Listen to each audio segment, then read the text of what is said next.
Good evening all and welcome back to Untold Fears. Tonight we venture into the desert heart of Arizona, where 10 lives were stolen, 10 mysteries were buried, and 10 families were left with nothing but questions and ghosts of forgotten truth. From the earliest days of recorded crime in the state to the disappearances that haunt us today, these stories expose the dark underbelly of a place that many assume is simply empty wasteland. What lies beneath the red soil is far more sinister than any natural disaster or wild animal attack.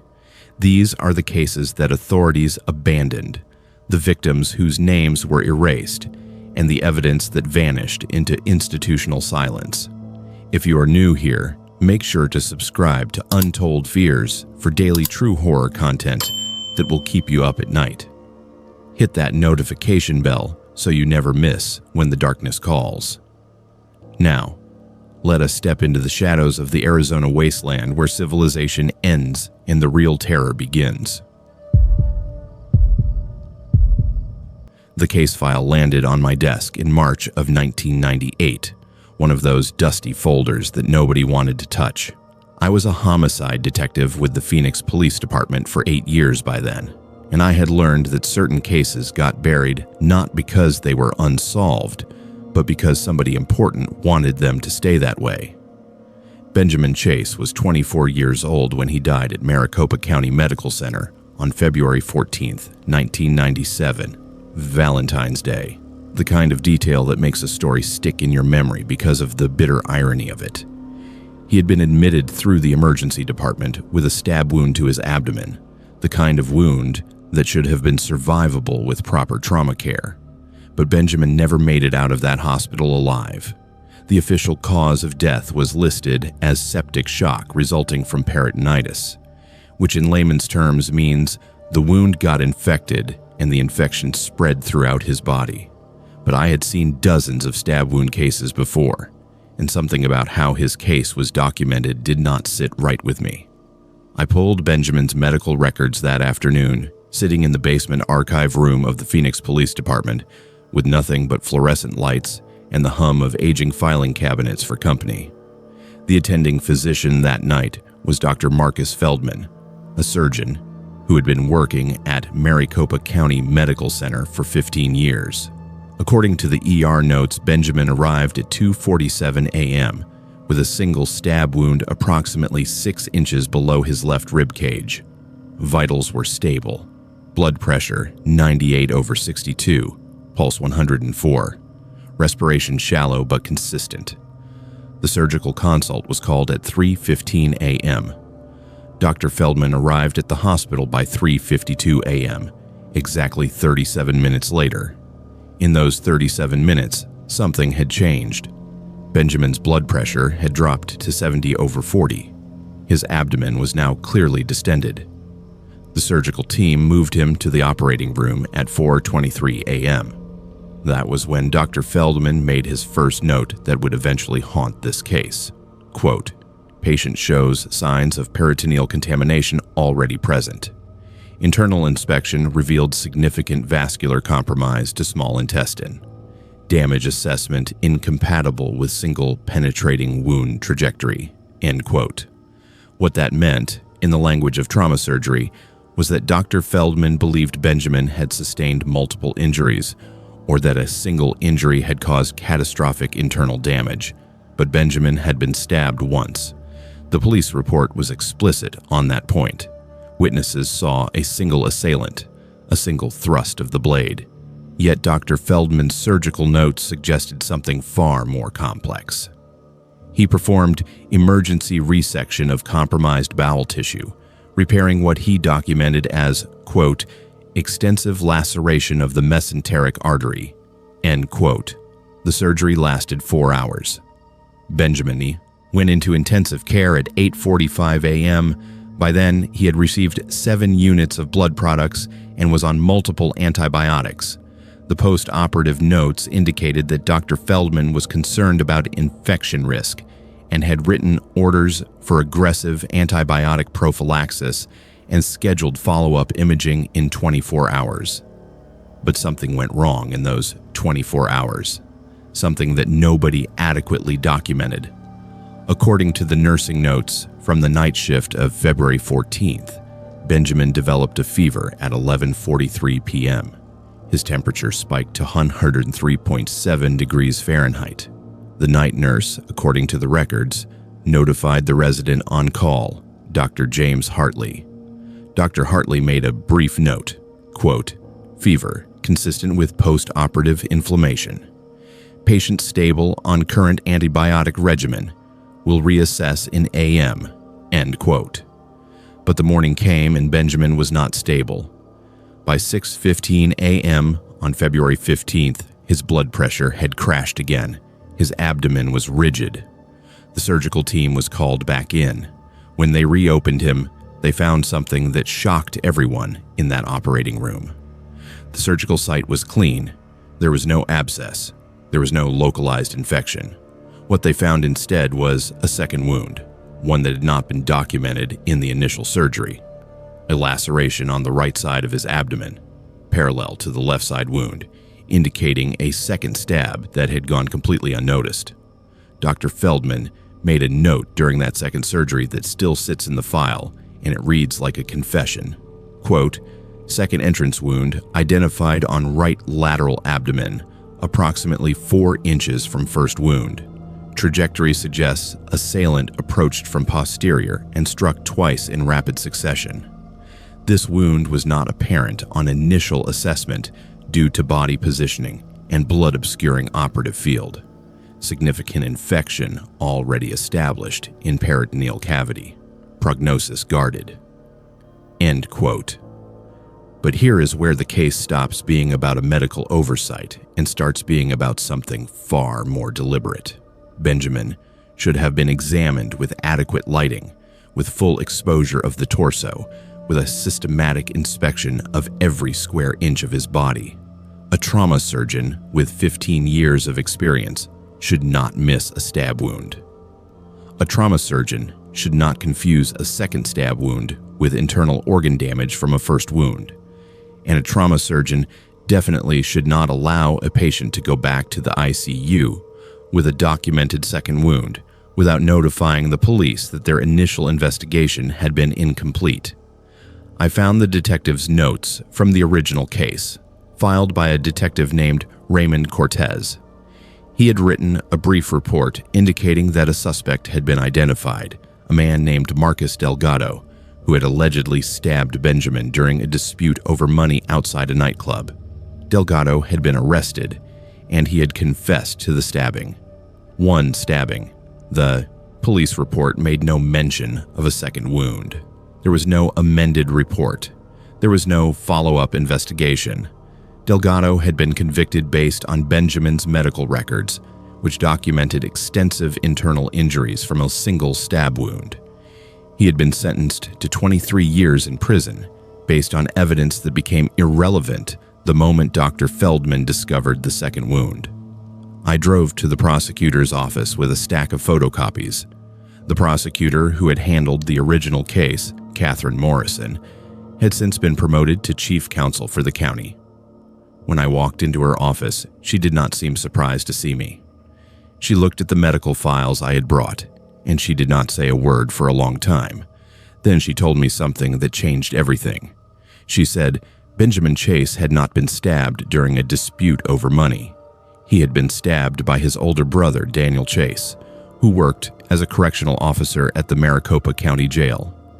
Daniel had been present at the hospital when Benjamin arrived. He had been cooperative with police. He had never been considered a suspect. And according to Catherine Morrison, there had been a decision made at a very high level to pursue the conviction of Marcus Delgado instead of investigating Daniel Chase. The reason had to do with something called institutional protection. Daniel Chase's superiors at the jail did not want a scandal. They did not want their employee to become the subject of a homicide investigation, however justified. So when the opportunity presented itself to pin the crime on an outsider, on a man with a criminal record and no connections to the county system, that opportunity was taken. The second wound that Dr. Feldman discovered during the second surgery was never documented in any official police report. It was removed from the medical records that were provided to the defense attorney. The notes that explicitly mentioned a second entrance wound were placed in a file marked administrative use only and sealed. And Marcus Delgado remained in prison for a crime that he had committed but not alone, and not with the weapon that the evidence suggested. I confronted Raymond Cortez about this. By 1998, he had been promoted to lieutenant, and he was not happy to see me asking questions. He told me that certain decisions had been made above his pay grade, that he had been instructed to pursue Delgado, and that Benjamin Chase's father, who had been a judge at the time, had made it clear that the family wanted the matter handled quietly. The Chase family did not want the attention that would come from prosecuting their own son for the stabbing of his brother. Better to let the conviction stand, to let Marcus Delgado serve his sentence, than to expose the family shame. Justice was secondary to institutional protection. The cover-up was sealed in place by Dr. Feldman's decision to remain silent. He had documented the second wound, but he had done so in a way that could be explained away as confusion in an emergency surgical environment. He had made notes that were vague enough to suggest that he might have been mistaken, that both wounds might have been caused by a single blade thrust at different angles. He never went to the police. He never amended his testimony. He never contested the narrative that Marcus Delgado, acting alone with a single knife, had caused injuries that would eventually kill Benjamin Chase. I spent months investigating this case in 1998. I interviewed Marcus Delgado in prison. He insisted that he had only stabbed Benjamin once, that he had been pressured into confessing to a second stabbing during interrogation, that he had been told the evidence supported 2 wounds, and that he should adjust his story accordingly.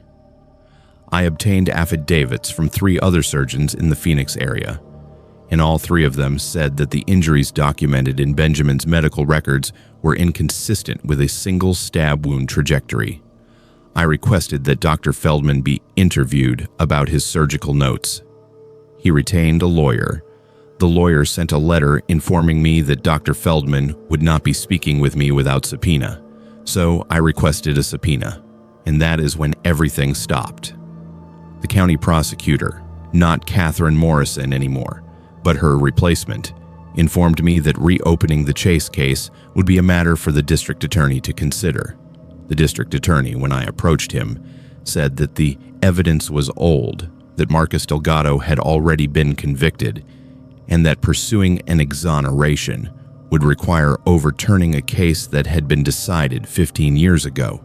The political cost of such an exoneration was deemed too high, the administrative burden too significant, the institutional reputation too fragile. Benjamin Chase died in 1997.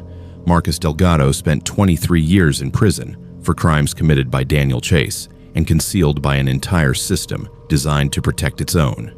In 2020, Marcus Delgado was released on parole. He was never officially exonerated. The records remain sealed.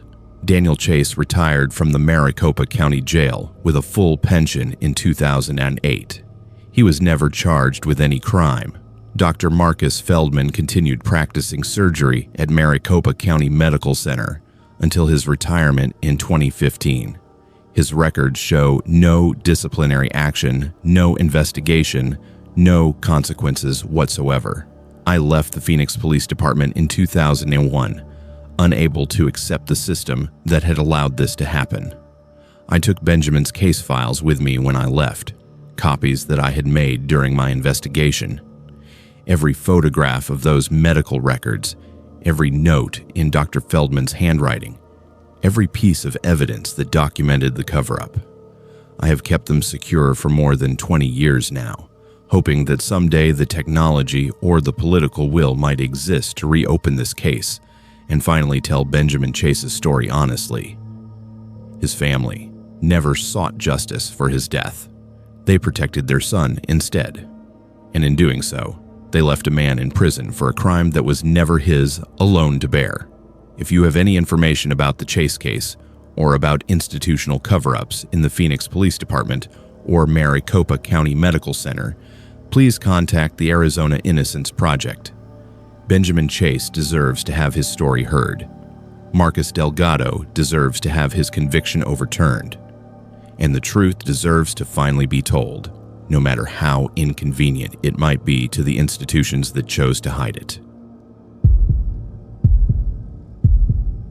My name is Michael Brennan, and I was a patrol officer with the Tucson Police Department for 19 years. I left the force in 2003, and I have spent the better part of 22 years wondering if I had pushed harder, asked more questions, demanded better answers from the people above me, whether Chloe Sanchez would still be alive today. I will never know the answer to that question, but I carry it with me anyway. Chloe disappeared on the evening of October 13th, 1998, from a rest area on Interstate 10 approximately 40 miles south of Tucson. She was 23 years old at the time, a graduate student in environmental science at the University of Arizona, a woman with everything to live for and no logical reason to vanish into the night the way she did. She left behind a vehicle, a purse containing credit cards and cash, a cell phone that never rang again, and a family that would spend the next 2 decades searching for answers that nobody seemed willing to provide. I responded to the missing person report on October 14th, the morning after Chloe disappeared. The report had been filed by her mother, Elena Sanchez, who had become concerned when her daughter did not arrive at a family dinner that evening. Chloe had called her mother at approximately 4:15 p.m. from her car, a 1994 Honda Civic, saying that she was leaving the university library and would stop at the I-10 rest area to use the bathroom before heading to her mother's house for dinner. The call lasted less than 2 minutes. Elena said Chloe sounded normal, maybe a little tired, but nothing unusual. Chloe said she would arrive at her mother's house by 6:30 p.m. She never arrived. At 6:45 p.m., Elena called Chloe's cell phone. It rang 6 times before going to voicemail. She called again at 7 p.m., then at 7:15, then at 8:00. Each time the phone went unanswered. At 8:30 p.m., Elena called the Tucson Police Department and reported her daughter missing. When I arrived at the rest area that morning to investigate, the first thing I noticed was that Chloe's car was still there. It was parked in the lot designated for northbound travelers, positioned in a space near the entrance to the facilities building. The car was locked. The windows were closed. A light layer of dust had settled on the hood overnight, indicating that the vehicle had not been moved. Inside the car, through the window, I could see a canvas bag on the passenger seat, a pair of sunglasses on the dashboard, and what appeared to be textbooks and notebooks in the back seat. The car was a 1994 Honda Civic, pale blue, with approximately 150,000 miles on the odometer. The registration showed that it belonged to Chloe Sanchez, address at the university graduate housing complex on campus. I called for a unit to secure the vehicle and began interviewing the rest area employees. The rest area manager, a man named Thomas Winters, who had worked there for 6 years, told me that he remembered seeing a young woman matching Chloe's description the evening before. She had arrived at approximately 4:45 p.m., he said, parking in the same spot where her car was found. She had gone into the women's restroom and had come out again about 15 minutes later. That was the last time anyone had seen her. According to Thomas, she walked toward the northwest corner of the property, toward an area where the rest stop property bordered a maintenance access road that ran parallel to the interstate. I walked that area myself that morning, looking for any sign of struggle, any indication of where Chloe might have gone. There was nothing obvious. The ground was hard and dry, typical of southern Arizona in October. There were no drag marks, no disturbance of the earth, no personal items left behind. The maintenance road was used infrequently by state highway workers, and it terminated approximately 3 miles north of the rest area, accessing a pump station that serviced the interstate corridor. It was not a road that a civilian would normally have any reason to travel, especially not on foot. Over the next few days, the investigation developed in ways that disturbed me deeply. The state police, who had jurisdiction over areas adjacent to the interstate, took over the case from the Tucson Police Department. I was allowed to provide support, but decision-making fell to a lieutenant named Gerald Morrison, a man who had been with the state police for 28 years and who seemed more interested in concluding the investigation quickly than in pursuing every possible lead. The first incongruity came when I learned that a 911 call had been placed from a payphone located at the rest area at approximately 5:20 p.m. on the evening Chloe disappeared. That call lasted 4 seconds and was immediately disconnected. The call had been logged as a butt dial, an accidental call placed by someone sitting on their phone. But the timing of that call, occurring within 35 minutes of when Chloe was last seen, struck me as too much of a coincidence. I requested that Lieutenant Morrison authorize a trace of that payphone call, hoping to determine what number had been dialed or if the call data could provide any additional information. He denied the request, saying that payphone records from 1998 were often corrupted or incomplete, and that pursuing such a lead would be a waste of investigative resources. Instead, Lieutenant Morrison announced that the working theory was that Chloe had either decided to abandon her vehicle and hitchhike somewhere, or that she had walked into the desert and become lost. A search was organized for a 2-mile radius around the rest area, involving state police units and volunteers from the community. The search lasted 3 days and yielded nothing. After that, the investigation went quiet. In the weeks that followed, I learned things that made me question the thoroughness of the official investigation. Chloe's canvas bag, which had been in her car, contained a journal. I was allowed to review copies of the journal entries, and what I found was deeply troubling. Chloe had written about being followed by someone on multiple occasions. She had noted specific dates and times when she believed the same vehicle had appeared near her apartment, near the university library, and near her mother's house. On October 9th, 4 days before her disappearance, she had written, quote, "I saw the silver pickup again today.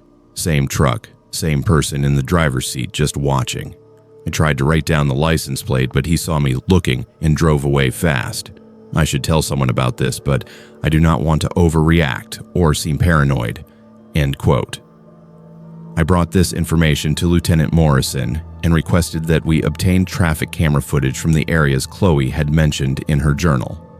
I asked for permission to interview students and staff who knew Chloe to see if anyone else had noticed a suspicious vehicle. I asked for a detailed analysis of Chloe's financial records to see if her credit cards or bank accounts had been accessed after her disappearance. Lieutenant Morrison denied all 3 requests. He said that the journal entries could have been written weeks before the dates Chloe had assigned to them. The traffic camera footage from 1998 was either non-existent or degraded beyond use, and that investigating financial records without evidence of a specific crime would be inappropriate overreach. But the most damning piece of information came from Chloe's mother, Elena, who contacted me directly and told me something that had never made it into the official case file. Elena said that she had received a phone call 2 days after Chloe disappeared from a man who had claimed to be a police officer. The man told her that Chloe had been in an accident on the maintenance road near the rest area, that she had been transported to a hospital in a neighboring county, and that she was alive but had suffered a head injury that was making her confused and uncooperative. The man said that Chloe would be returned home once she'd been stabilized, but that the family should not contact the police or the media until the situation was fully resolved. Elena had believed the man at first. She had waited for 2 days, expecting Chloe to be returned. When that did not happen, she tried to call the man back using the number he had provided, but the number was no longer active. She contacted every hospital in a 100-mile radius and found no record of Chloe being admitted or treated. That was when she realized that the call had been a deception and that Chloe's disappearance might be far more sinister than anyone had initially assumed. I brought this information to Lieutenant Morrison and demanded that we investigate the possibility of a kidnapping, that we pursue leads related to the suspicious vehicle mentioned in Chloe's journal, and that we obtain records of all phone calls received at Chloe's mother's residence in the days following her disappearance. Lieutenant Morrison responded by removing me from the case and transferring me to a different department. He told my commanding officer that I was becoming emotionally invested in the investigation and that my objectivity was compromised.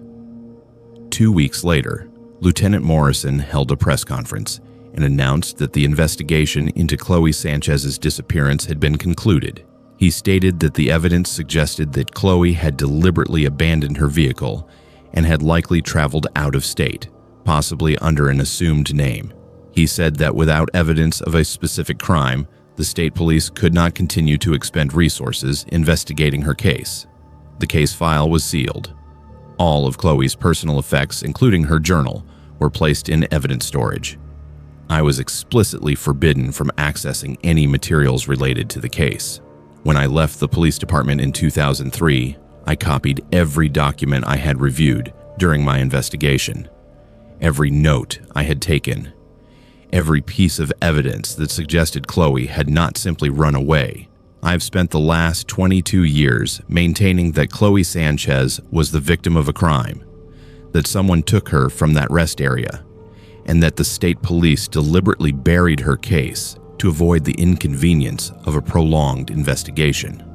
Her mother died in 2015 without ever knowing what happened to her daughter. Chloe's younger brother has spent his adult life trying to keep her memory alive, posting about her on missing person websites and social media, pleading for information. If anyone has information about Chloe Sanchez or about a silver pickup truck that was seen in the Tucson area in October of 1998, I urge you to contact the National Center for Missing and Exploited Children. If you have information about the phone call that Elena Sanchez received, or about any police officer who worked in the area in 1998 and might have had knowledge of Chloe's disappearance, that information could be vital. Chloe deserves to be more than a forgotten case file. She deserves to have her story heard and her disappearance investigated with the seriousness and attention that it should have received from the beginning. My name is Dr. Sarah Chen, and I was a medical examiner for Maricopa County for 12 years before I resigned in frustration and disillusionment with a system that seemed designed to protect powerful people rather than seek the truth about how they died. The case of Nathan Holloway is the reason I left. Nathan died on March 19, 2002, in a residential care facility in Phoenix called Sage Ridge Wellness Center, and the official cause of death was listed as acute cardiac arrest resulting from an undiagnosed heart condition. But the autopsy I performed, combined with the evidence that emerged in the months following his death, suggested something far more sinister had happened in that facility. Something that the administrators of Sage Ridge and the county officials who oversaw the medical examiner's office were very interested in keeping quiet. Nathan was 41 years old at the time of his death, a man with no significant medical history, no family history of cardiac disease, and no prior indication of any cardiovascular problems. He had been admitted to Sage Ridge Wellness Center on March 3, 2002, suffering from depression and anxiety following the dissolution of his marriage and the loss of his job. His stay was supposed to be voluntary, a 2-week therapeutic program designed to help him regain emotional stability and develop coping mechanisms. His mother, Patricia Holloway, had placed him there out of concern for his safety. 2 weeks later, Nathan was dead.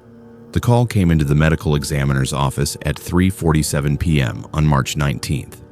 A male approximately 40 years old had died at Sage Ridge Wellness Center. The facility reported that Nathan had been found unresponsive in his room during a wellness check. CPR had been initiated immediately, and emergency services had been called. He had been pronounced dead upon arrival at Phoenix Memorial Hospital at 4:12 p.m. The time between when he was found and when he arrived at the hospital was approximately 30 minutes. 30 minutes of CPR and yet no one had been able to resuscitate him. I performed the external examination first, which is protocol. Nathan's body showed no obvious signs of trauma. No bruising, no lacerations, no defensive wounds on his hands or forearms. His fingernails were intact, without any sign of scratching or breaking. His skin showed normal lividity patterns, consistent with him dying in a face-down position on his bed. There was no evidence of asphyxiation, no petechiae in the eyes, no bruising around the mouth or nose. The only unusual finding was a small puncture mark on the inside of his left elbow, which the facility staff said was from an IV line that had been placed during his initial assessment. I opened him up to perform the internal examination, and that was when things began to seem wrong. Nathan's heart was anatomically normal. No scarring from a previous infarction, no blockage of the coronary arteries, no evidence of myocarditis or any inflammatory condition. The chambers of his heart were of normal size and configuration. The valves showed no degenerative changes. There was no logical reason, from a cardiac perspective, why Nathan should be dead. I examined his lungs next, looking for signs of pulmonary embolism or any other respiratory pathology that might have secondarily caused cardiac arrest. His lungs were clear, no blood clots, no signs of aspiration, normal tissue architecture throughout both lobes. I continued through his abdomen, his liver, his kidneys, his pancreas, all normal. I examined his brain, looking for evidence of stroke or hemorrhage. Normal. His toxicology came back negative for drugs and alcohol. His blood glucose was normal. His electrolytes were in normal ranges. Every test I performed, every tissue I examined, every sample I analyzed came back with results that were consistent with a perfectly healthy man. And yet Nathan was on my autopsy table, dead at 41 years old with no apparent cause. I documented all of this in my initial report and noted that the cause of death was undetermined. In cases where autopsy examination and toxicology cannot establish a cause, we classify the death as undetermined, which leaves open the possibility of further investigation and additional testing. I submitted my report and went on to other cases. I thought that would be the end of it. I was wrong. 2 days later, I was called into a meeting with my supervisor, Dr. Raymond McKenzie, who had been the chief medical examiner for Maricopa County for 18 years. He told me that my report on Nathan Holloway was going to be modified. I said I did not understand what he meant. He explained that the family of Sage Ridge Wellness Center had contacted the county administration and expressed concern about the undetermined classification. They said that an undetermined death would harm the facility's reputation and might suggest that something inappropriate had occurred during Nathan's stay.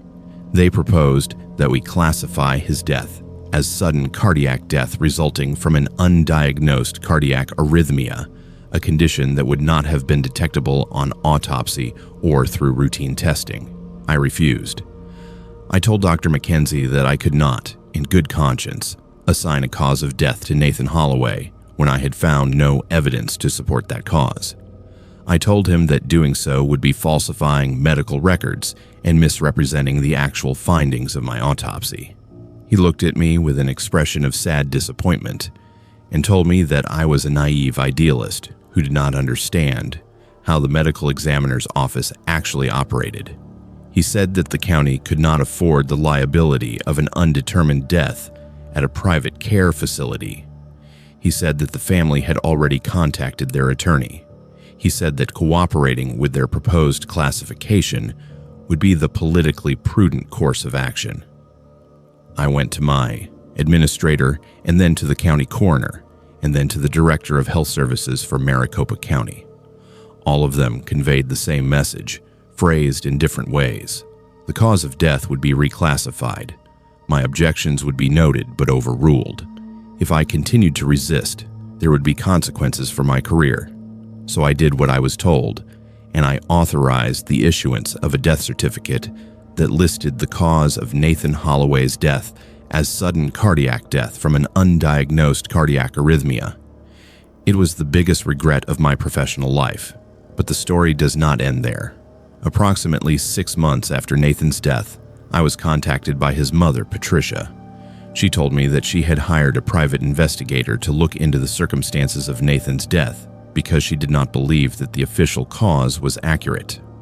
The investigator had discovered something in the records of Sage Ridge Wellness Center that suggested Nathan had been given medication that had not been prescribed for him. The staff had documented that Nathan was on a standard antidepressant regimen, but when Patricia requested his complete medical file, she found documentation of a second medication, one that had been administered intramuscularly on the afternoon before his death. That medication was a high-dose antipsychotic agent that was not indicated for his condition and had not been approved by any physician for his treatment. The medication was known to have cardiac side effects, particularly in patients with certain genetic predispositions. It was also the type of medication that would not show up on a standard toxicology screen unless the medical examiner specifically tested for it. Patricia had the medication identified from the documentation, and she requested that I perform additional testing on the samples I had retained from Nathan's autopsy. I did so quietly, without informing my supervisor. The additional toxicology screen came back positive. Nathan Holloway had high levels of the antipsychotic medication in his blood at the time of his death.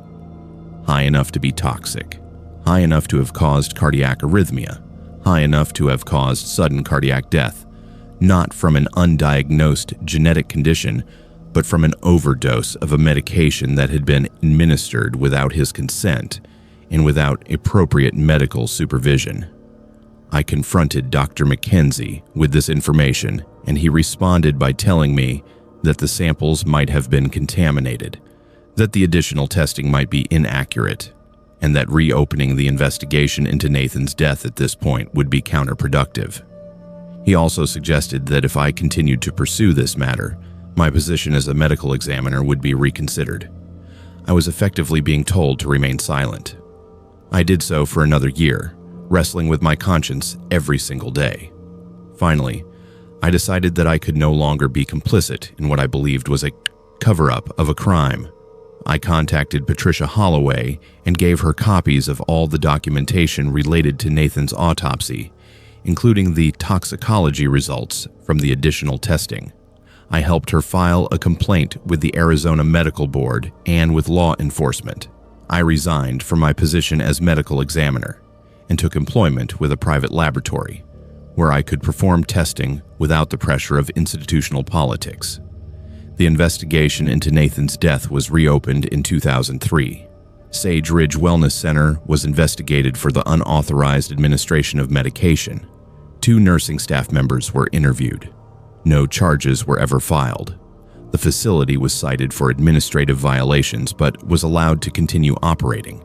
The death certificate was never amended. Nathan Holloway remains officially recorded as having died from sudden cardiac arrest due to an undiagnosed cardiac condition. The truth about his death, and about how he was failed by the medical system that was supposed to protect him, remains known only to a handful of people. Patricia Holloway passed away in 2000 without ever receiving justice for her son.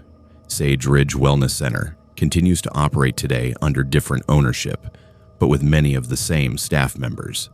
Nathan's death remains unsolved and officially unexplained, buried beneath a death certificate that was issued not in service of the truth, but in service of institutional protection. If you have any information about Sage Ridge Wellness Center or about unauthorized medication administration at any healthcare facility, I urge you to contact the Arizona Medical Board or the Arizona Attorney General's office. Nathan Holloway deserves to have his story told accurately and completely, and his death deserves to be investigated with the honesty and integrity that it was denied. My name is Victoria Reeves, and I was a criminal investigator for the Arizona Department of Public Safety for 23 years before I retired in 2015. I spent the last decade of my career reopening cold cases, examining evidence that had been dormant for decades. in trying to give voice to victims whose cases had been abandoned by the system. The case of Emma Blackwell is the reason I became passionate about cold case investigation. Emma was killed in 1986, and for 17 years, nobody knew who had murdered her. When DNA technology finally became available, and when I finally had the opportunity to test evidence that had been preserved from her murder scene, we discovered that the killer was still alive, still living in Arizona, and had successfully evaded justice because of investigative failures and institutional negligence. Emma Blackwell was 32 years old at the time of her death, a teacher at Paradise Valley High School in Phoenix, where she taught advanced placement history and led the debate team. She was known for her dedication to her students, her passion for historical research, and her commitment to civil rights advocacy. She was also a woman who had made enemies, though nobody knew it at the time. Emma lived alone in a modest two-bedroom house in Phoenix, about 4 miles from the high school where she worked. On February 7th, 1986, she failed to appear for her first period class.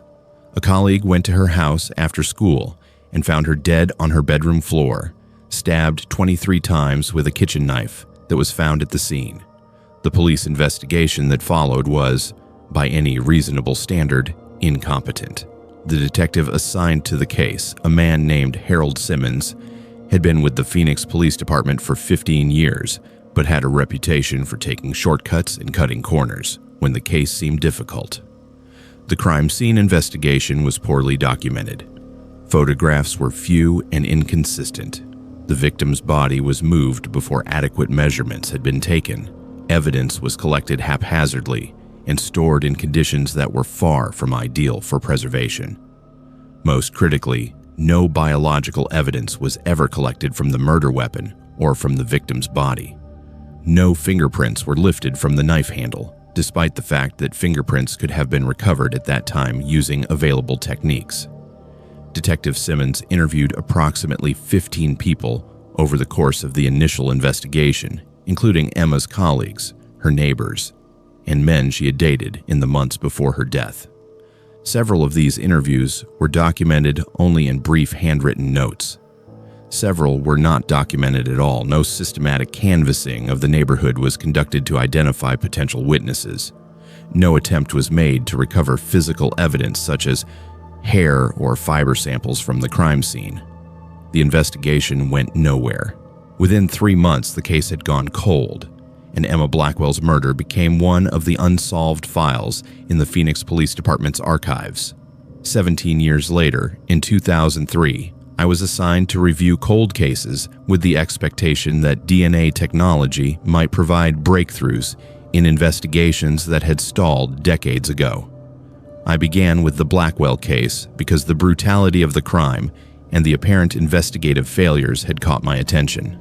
I requested all original evidence from the case file, hoping that anything might still be available for DNA analysis. What I found was remarkable. Despite the poor investigation, there was biological evidence that had been preserved. A blood sample had been collected from the victim's fingernails, likely her own blood, but which might have contained the killer's DNA if she had scratched him during the struggle. Fibrous material had been collected from beneath her nails, and most importantly, a swab had been taken from the handle of the murder weapon, a sample that had been stored in evidence for 17 years. I submitted these samples for DNA analysis. The results came back in 2004. The blood and fiber samples yielded no identifiable DNA, but the swab from the knife handle produced a clear DNA profile. We searched the state's DNA database and found a match. The person whose DNA was on the murder weapon was a man named Robert Kellerman, a Phoenix resident who had been arrested for statutory rape in 1995 and had provided a DNA sample as a condition of his probation. Robert Kellerman had never been interviewed in connection with Emma Blackwell's murder. He was not known to have had any relationship with Emma. There was no apparent motive, yet his DNA was on the murder weapon. I began investigating Robert Kellerman with an intensity that surprised my colleagues. I reviewed his background, his employment history, his known associates, and his activities in 1986. What I discovered was that in February of 1986, Robert Kellerman had been working as a maintenance contractor for the Phoenix Unified School District. He had been assigned to perform repairs and cleaning work at various school facilities, including Paradise Valley High School. Emma Blackwell's house was located in the Paradise Valley High School attendance area. It was likely that Kellerman had seen Emma around the school, had learned her home address, and had fixated on her for reasons that he was never able to adequately explain. I brought in a search warrant and searched Kellerman's residence. What I found was chilling. Kellerman had kept a collection of photographs and newspaper clippings about Emma Blackwell dating back to 1984. He had written letters to Emma that had never been sent, letters that detailed his obsession with her and his resentment of her refusal to acknowledge his advances. He had sketched her face from memory dozens of times. He had written notes documenting the day he decided he would kill her. The evidence was overwhelming. Robert Kellerman had obsessed over Emma Blackwell for approximately 2 years before the day he entered her home, apparently without resistance, stabbed her 23 times, and left her to die on her bedroom floor. But here is where the case becomes about institutional negligence and failure. Detective Harold Simmons, who had conducted the original investigation, was still employed by the Phoenix Police Department in 2004. When I brought him the DNA evidence and the evidence of Kellerman's obsession with Emma, I expected him to be interested in finally solving a case that had haunted his career. Instead, he was defensive. He told me that the DNA evidence was circumstantial, that Kellerman's presence at the school did not prove he had murdered Emma, and that pursuing a prosecution based on DNA evidence alone would be a waste of resources. I disagreed with him entirely. I argued that we now had direct physical evidence linking Kellerman to the murder weapon, that we had evidence of motive and obsession, and that the case was absolutely prosecutable. Detective Simmons responded by telling me that he did not appreciate my implication that his original investigation had been inadequate. He said that 17 years was too long ago to pursue new leads, that potential witnesses might have moved away or changed their stories, and that the case might be better left unsolved than pursued with incomplete information. I took the matter to the district attorney's office, bypassing Simmons entirely. The prosecutor assigned to the case, a woman named Michelle Ortiz, was far more receptive. She reviewed all the evidence I had compiled, she consulted with DNA experts, and she determined that we had sufficient evidence to prosecute Robert Kellerman for first-degree murder. An arrest warrant was issued in October of 2004. Robert Kellerman was arrested at his workplace, and he was charged with the murder of Emma Blackwell. The trial took place in 2005, 18 years and 11 months after Emma's murder. Robert Kellerman's defense attorney argued that DNA evidence alone was insufficient to establish guilt beyond a reasonable doubt, that the DNA could have been transferred to the knife handle through innocent contact, and that there was no corroborating evidence of motive or opportunity. But the prosecution presented the evidence of Kellerman's obsession, the photographs and letters he had kept, and the notes he had written about his intention to kill Emma. Expert witnesses testified about the improbability of innocent DNA transfer to the murder weapon. The jury deliberated for 4 hours before returning a guilty verdict. Robert Kellerman was sentenced to life imprisonment without the possibility of parole. After the trial, I had a conversation with Detective Harold Simmons that I will never forget. I asked him why he had not pursued certain leads during his original investigation. Why had he not collected biological evidence? Why had he not interviewed potential witnesses more thoroughly? Why had he allowed the case to go cold so quickly? His response was honest in a way that was deeply disturbing. He said, quote, "Emma Blackwell was a liberal activist who made a lot of people uncomfortable. Her involvement in civil rights advocacy and her vocal opposition to police practices meant that certain people in the department were not interested in pursuing her case aggressively. It was easier to let it go cold and move on to cases that people actually cared about." End quote. That admission encapsulates why I spent my later career devoted to reopening cold cases. Emma Blackwell deserved justice, not because she was prominent or wealthy, but because she was a human being who was murdered. The fact that her case went unsolved for 18 years was not accidental. It was the result of deliberate indifference, institutional bias, and an investigative system that prioritized convenience over truth. If DNA technology had not been developed, if I had not been assigned to review her case, if the evidence had not been properly preserved against all odds, Robert Kellerman would likely still be walking free today, potentially having murdered again. Robert Kellerman is currently serving his life sentence at Arizona State Prison Complex in Florence. He has applied for parole once and has been denied each time. Emma Blackwell's family finally received the answers they had been seeking for nearly 2 decades.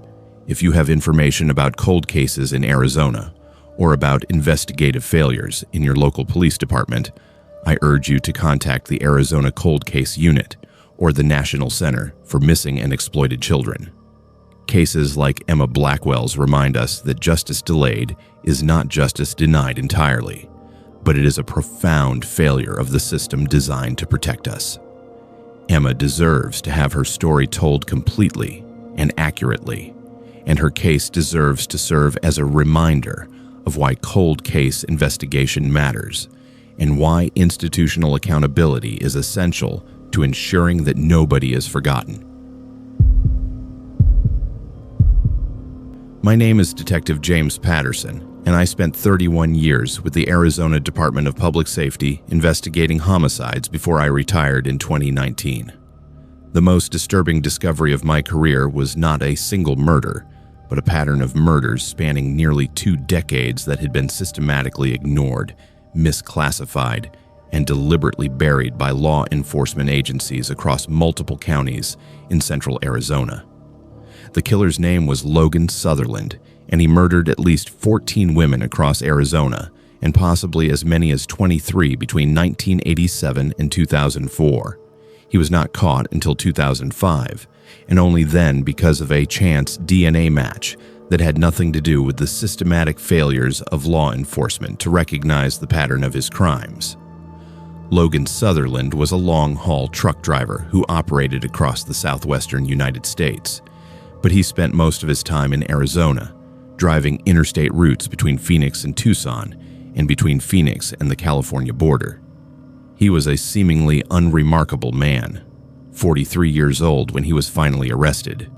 No prior criminal record, no indication of violence, no indication that he was anything other than a quiet, solitary man who kept to himself and asked nothing of anyone. But Logan Sutherland was a serial killer, and for 17 years, law enforcement agencies in Arizona refused to acknowledge his existence or the pattern of his crimes. The first victim I can definitively connect to Logan Sutherland is a woman named Patricia Morales, 27 years old, whose body was found on February 14, 1987, in the desert approximately 20 miles south of Phoenix. She had been stabbed multiple times and left in a ravine where her body remained undiscovered for 3 weeks before being found by hikers. The initial investigation went nowhere. The case was classified as an unsolved homicide and was filed away. 13 months later, another woman's body was found in the desert, this time approximately 30 miles south of Phoenix, near a truck stop off Interstate 10. The woman was identified as Jennifer Kaplan, 24 years old. She had also been stabbed multiple times. The detective assigned to the Kaplan case, a man named Robert Torres, noticed similarities to the Morales murder, but when he brought this up to his supervisor, he was told that there was no evidence connecting the 2 cases, and that pursuing a connection would be a waste of time and resources. Over the next 5 years, 5 more bodies of women were discovered in the desert surrounding Phoenix and Tucson. Each victim had been stabbed multiple times. Each victim had been discovered by hikers or other random individuals in remote areas. Each victim had been in a state of decomposition that made evidence collection difficult, and each investigation had been conducted in isolation, with detectives from different counties and different jurisdictions failing to communicate with one another about the striking similarities in the cases. By the early 1990s, a pattern should have been apparent. By 1995, it should have been obvious. By 2000, it would have been criminal negligence to ignore it any longer.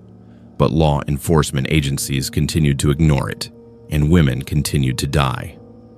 I became aware of the pattern in 2000, when I was assigned to review homicides from 1987 to 1999 as part of a new initiative to systematize cold case investigations in Arizona. I compiled data on all unsolved female homicides in that 12-year period, and I identified 9 cases with nearly identical characteristics.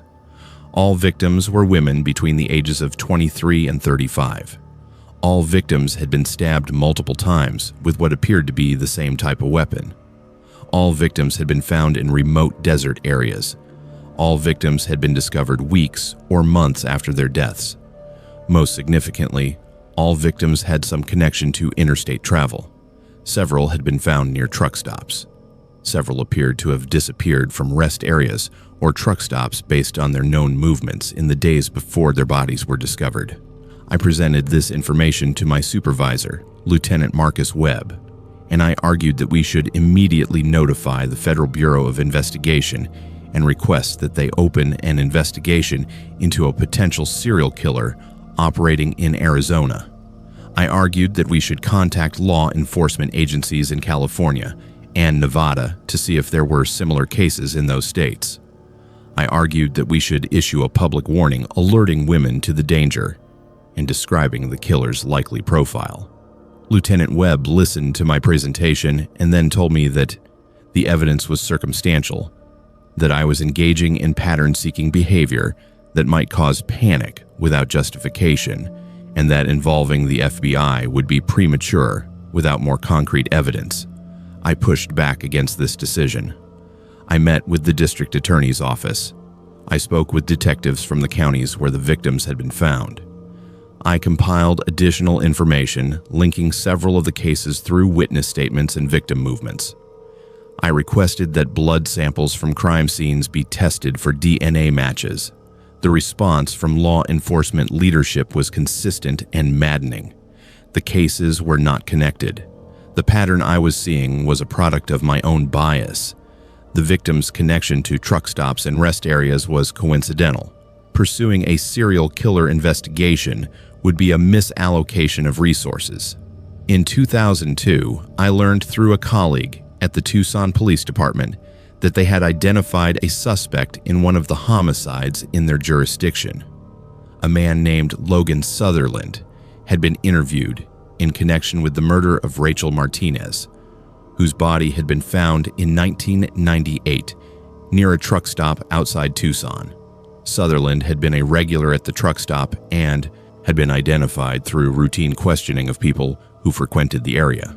However, when questioned by detectives, Sutherland had provided a solid alibi for the night of Martinez's murder, and he had been released without charges. The case remained unsolved. When I learned about this interview, I immediately requested access to the Tucson Police Department's file on their interview with Sutherland. I reviewed the interview transcript and the detective's notes. What I found was astonishing. The detective who had interviewed Sutherland had noted several inconsistencies in his story. Sutherland had changed details about his movements on the night of the murder.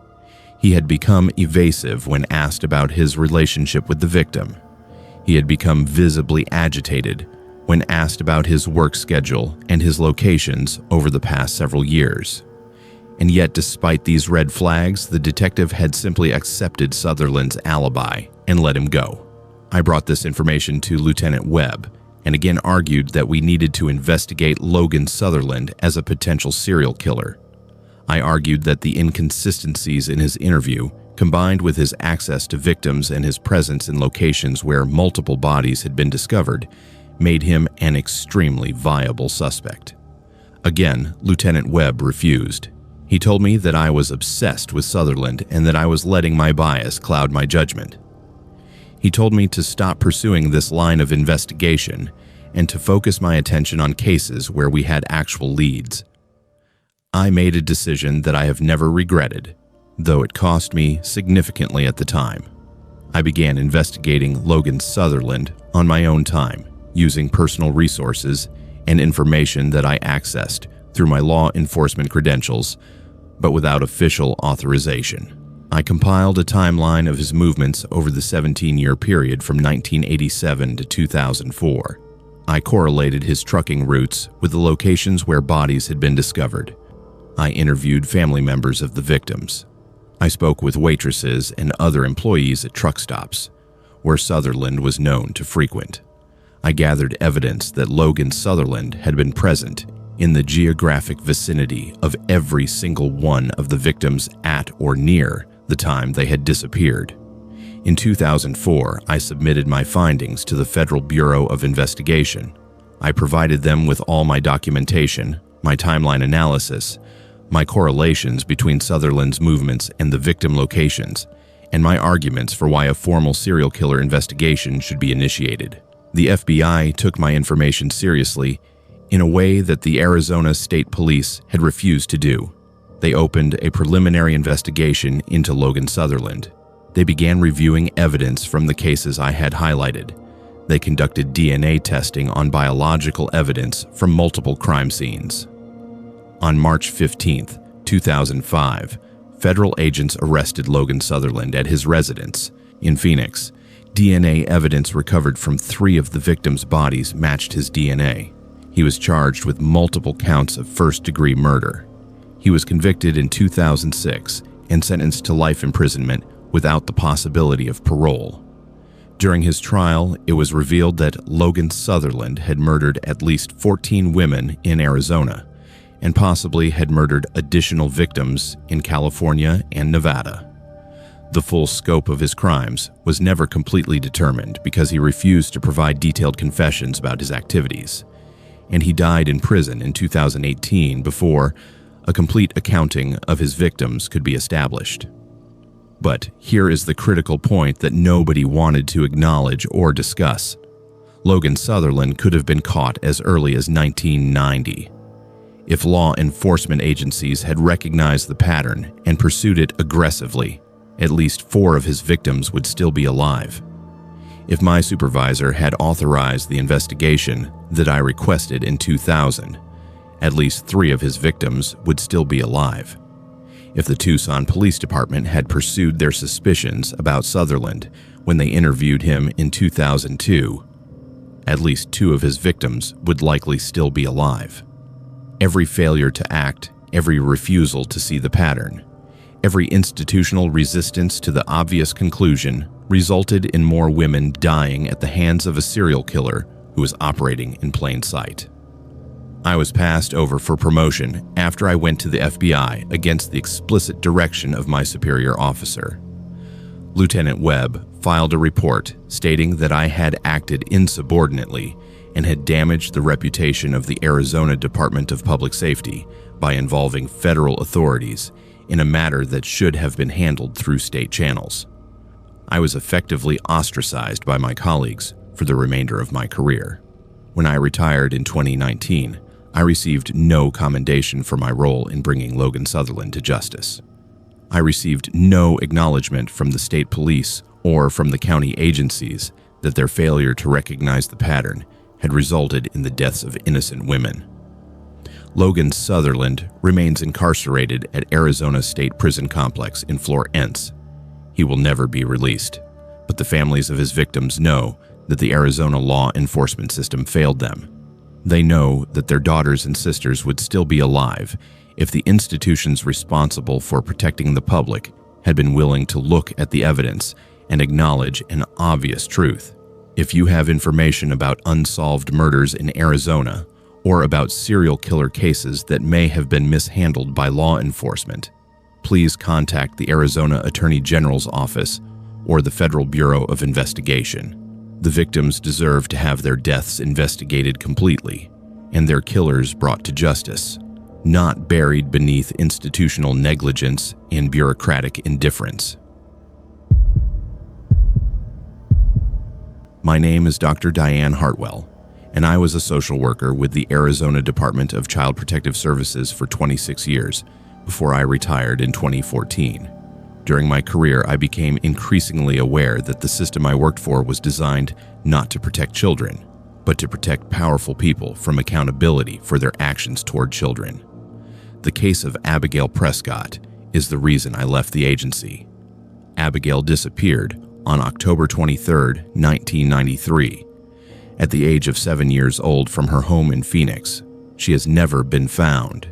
She has never been recovered, and the people responsible for her disappearance have lived freely in the community for more than 30 years, while the Arizona system that was supposed to protect her colluded to ensure that the crime would never be fully investigated. Abigail Prescott was the daughter of David and Margaret Prescott, a married couple who lived in a suburban neighborhood in Phoenix. David Prescott was a physician, a cardiologist at Phoenix Medical Center with a reputation in the community as a respected professional and a man of considerable standing. Margaret was a homemaker and a volunteer at the local children's hospital. To all external appearances, they were a model family.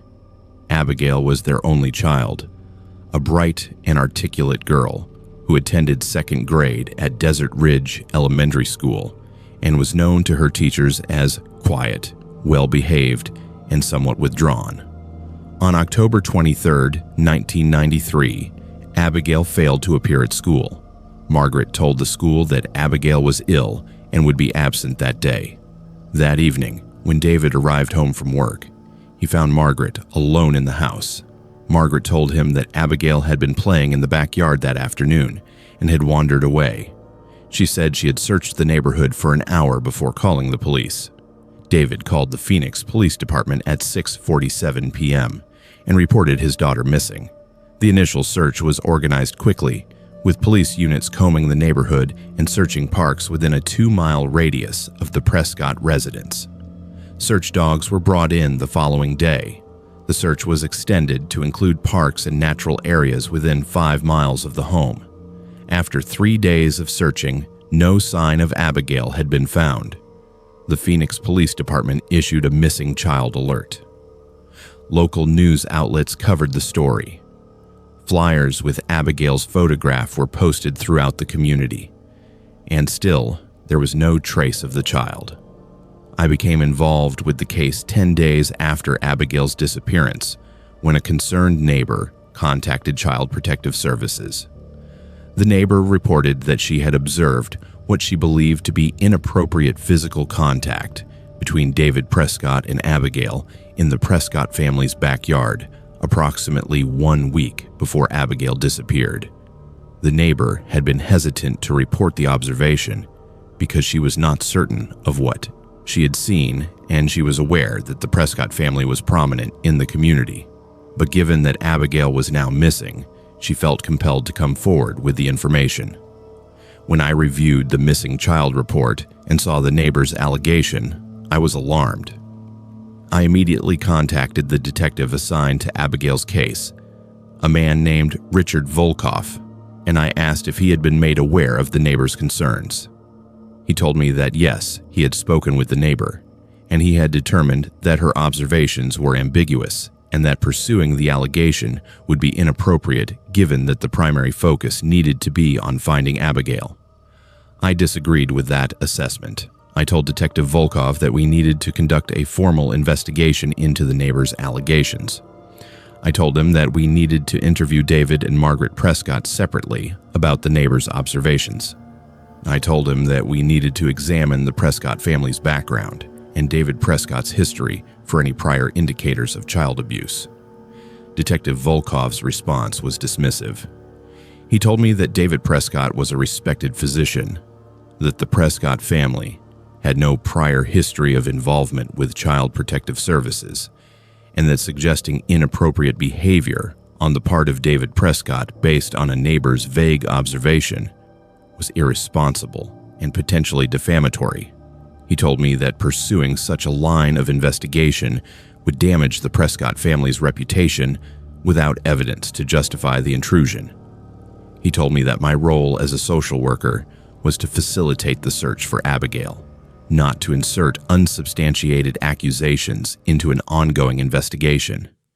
I went above Detective Volkov's head and spoke directly with his supervisor, Lieutenant Harold Chen. I brought the neighbor's statement with me and I explained my concerns. I argued that we could not discount the possibility that Abigail's disappearance might be connected to abuse within the home. I argued that interviewing the parents separately and thoroughly was standard procedure in missing child cases. I argued that failing to pursue this line of investigation would be a critical failure in our responsibility to protect children. Lieutenant Chen listened to my concerns and then told me that he had already spoken with Detective Volkov and that they had made the decision not to pursue the neighbor's allegations. He also told me something that I have never forgotten. He said, quote, "The Prescott family has donated significant funds to the Phoenix Police Department. They are valued members of the community. We cannot afford to damage their reputation based on speculation and inference from a neighbor who may have misinterpreted what she observed. Detective Volkov will continue to focus on the search for Abigail. Your job is to support that search, not to undermine it with accusations against her parents." End quote. I requested an official written record of this conversation. I filed a complaint with my supervisor at Child Protective Services. I documented my concerns in a memo and submitted it to the agency director. And I was summarily informed that I was to cease my involvement with the Prescott case immediately. I was told that my involvement was interfering with law enforcement's investigation. I was told that my line of inquiry was inappropriate and potentially harmful to David and Margaret Prescott. I was effectively removed from any involvement in investigating Abigail's disappearance or her family circumstances. Abigail was never found. After 6 months of searching, the investigation went cold. The case was filed away. David and Margaret Prescott continued to live in their home. They were interviewed multiple times by police, but never aggressively interrogated. They were never asked to submit to polygraph examinations. They were never subjected to the intense scrutiny that is typically applied to the parents of missing children when abuse is suspected. In 2005, 12 years after Abigail's disappearance, I was contacted by an investigative journalist who was researching the case. She told me that she had interviewed the neighbor who had reported her observations to police in 1993. The neighbor told the journalist that she had been visited by Detective Volkov at her home approximately 2 weeks after she had made her report. Detective Volkov had informed her that the investigation into the Prescott family had been concluded and that she should not speak to anyone else about her observations. The neighbor said that Detective Volkov had implied that speaking further about what she had seen could result in legal consequences for her, including potential charges of defamation. The journalist also told me that she had attempted to access the original missing child case file from the Phoenix Police Department and had been informed that significant portions of the file had been sealed and were not available for public review. She had submitted a public records request and had been told that the records were part of an ongoing investigation and therefore exempt from disclosure. I provided the journalist with my documentation, my contemporaneous notes about my interactions with Detective Volkov and Lieutenant Chen, and my written complaints to Child Protective Services. The journalist published an article suggesting that there had been institutional failure in the investigation of Abigail Prescott's disappearance. The article noted that the primary suspects, David and Margaret Prescott, had never been aggressively pursued, despite allegations of inappropriate contact and suspicious circumstances surrounding Abigail's disappearance. The article suggested that the Prescott family's prominence in the community and their financial donations to law enforcement may have influenced the investigation. David Prescott responded to the article by retaining a defamation attorney and threatening to sue the journalist and the publication. The publication retracted portions of the article and issued an apology for implying wrongdoing without definitive proof. The story faded from public attention. David Prescott continued his career as a cardiologist. Margaret Prescott continued her volunteer work.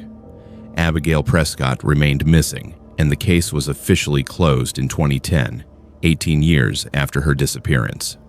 What disturbed me most after I left Child Protective Services was learning that there had been another child who had gone missing from the Prescott neighborhood approximately 15 months before Abigail disappeared. That child, a girl named Rebecca Torres, had been reported missing by her parents in 1992. The case had never been solved.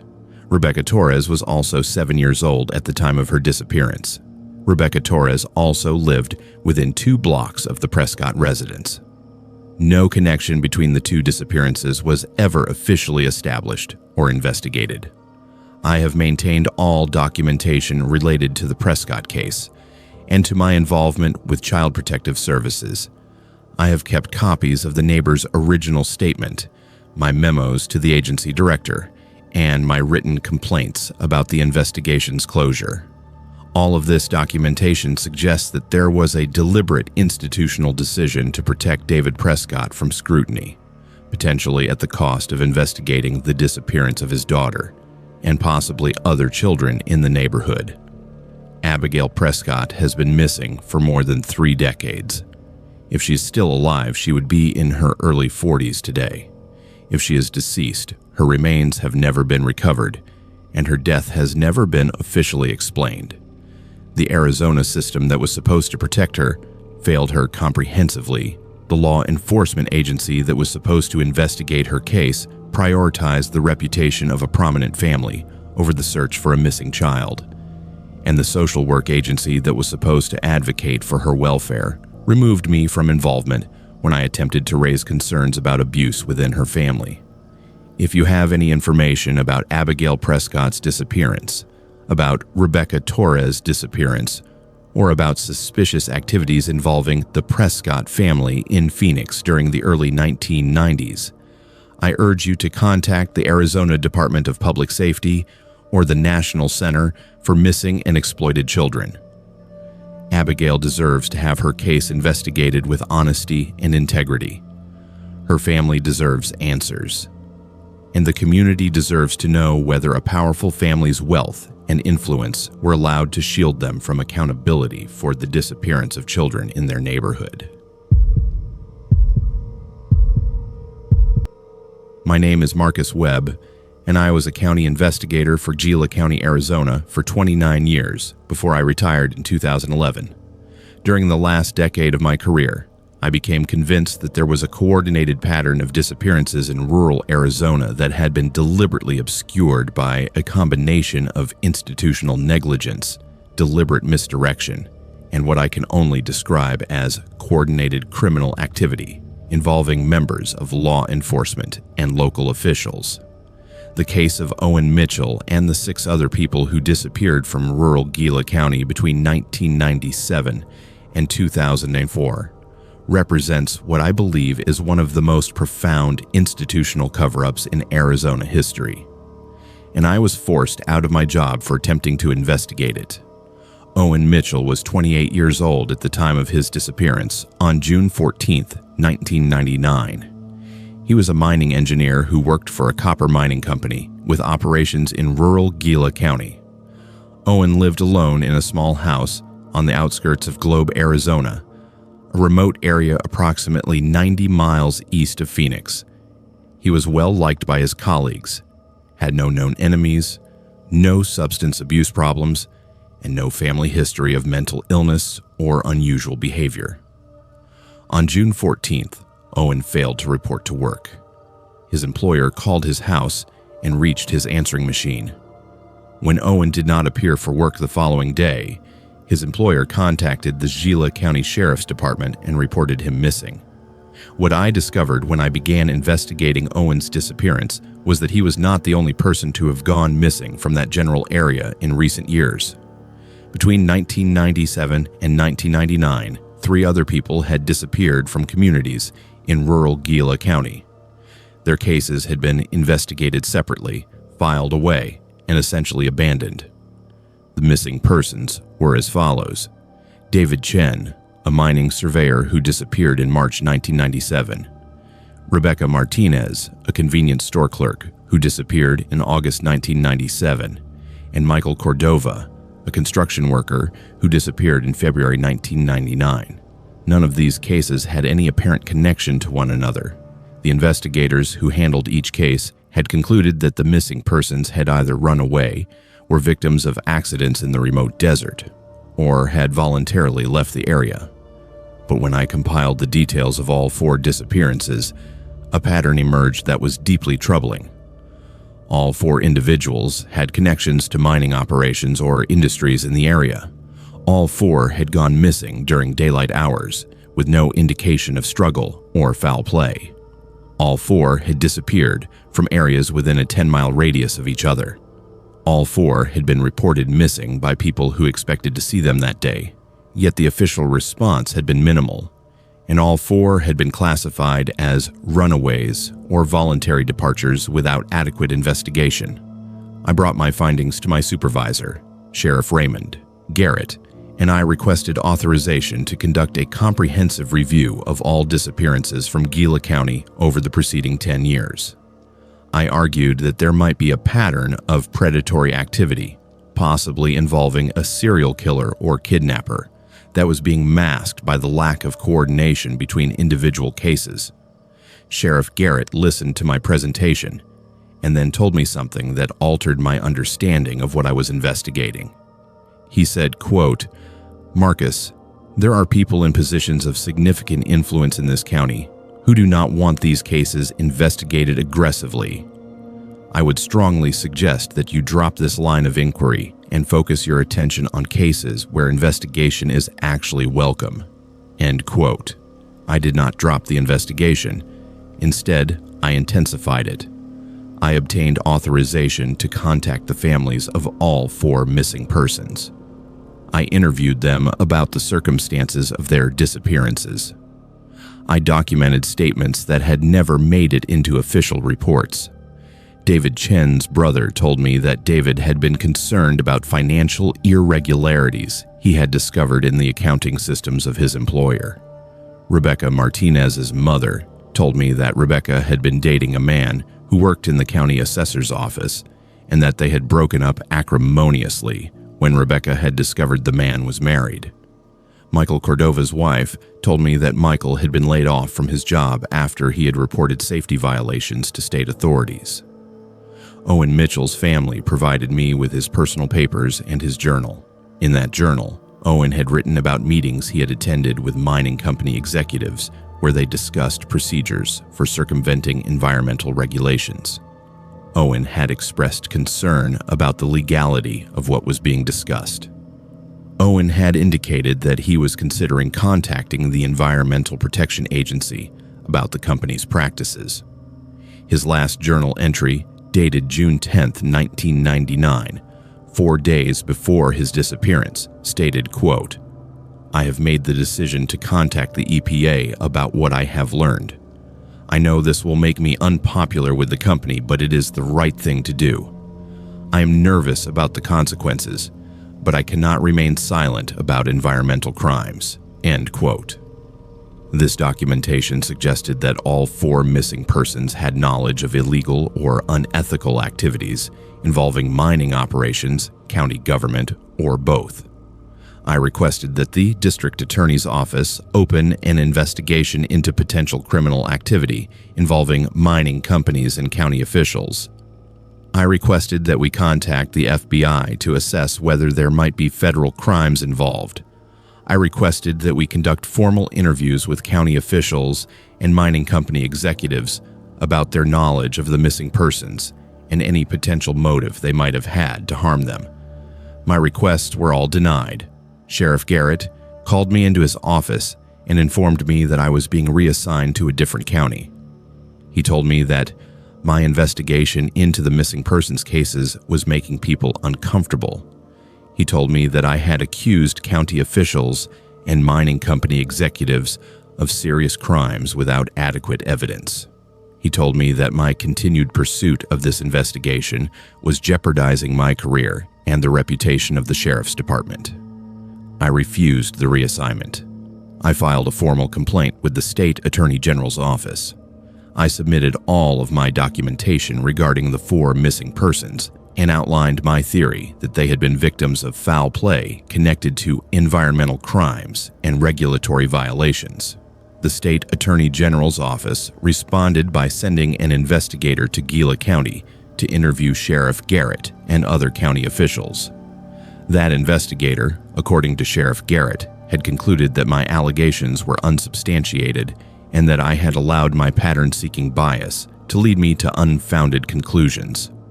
In 2004, I became aware through conversations with miners in the area that 3 additional people had gone missing from Gila County between 2000 and 2004.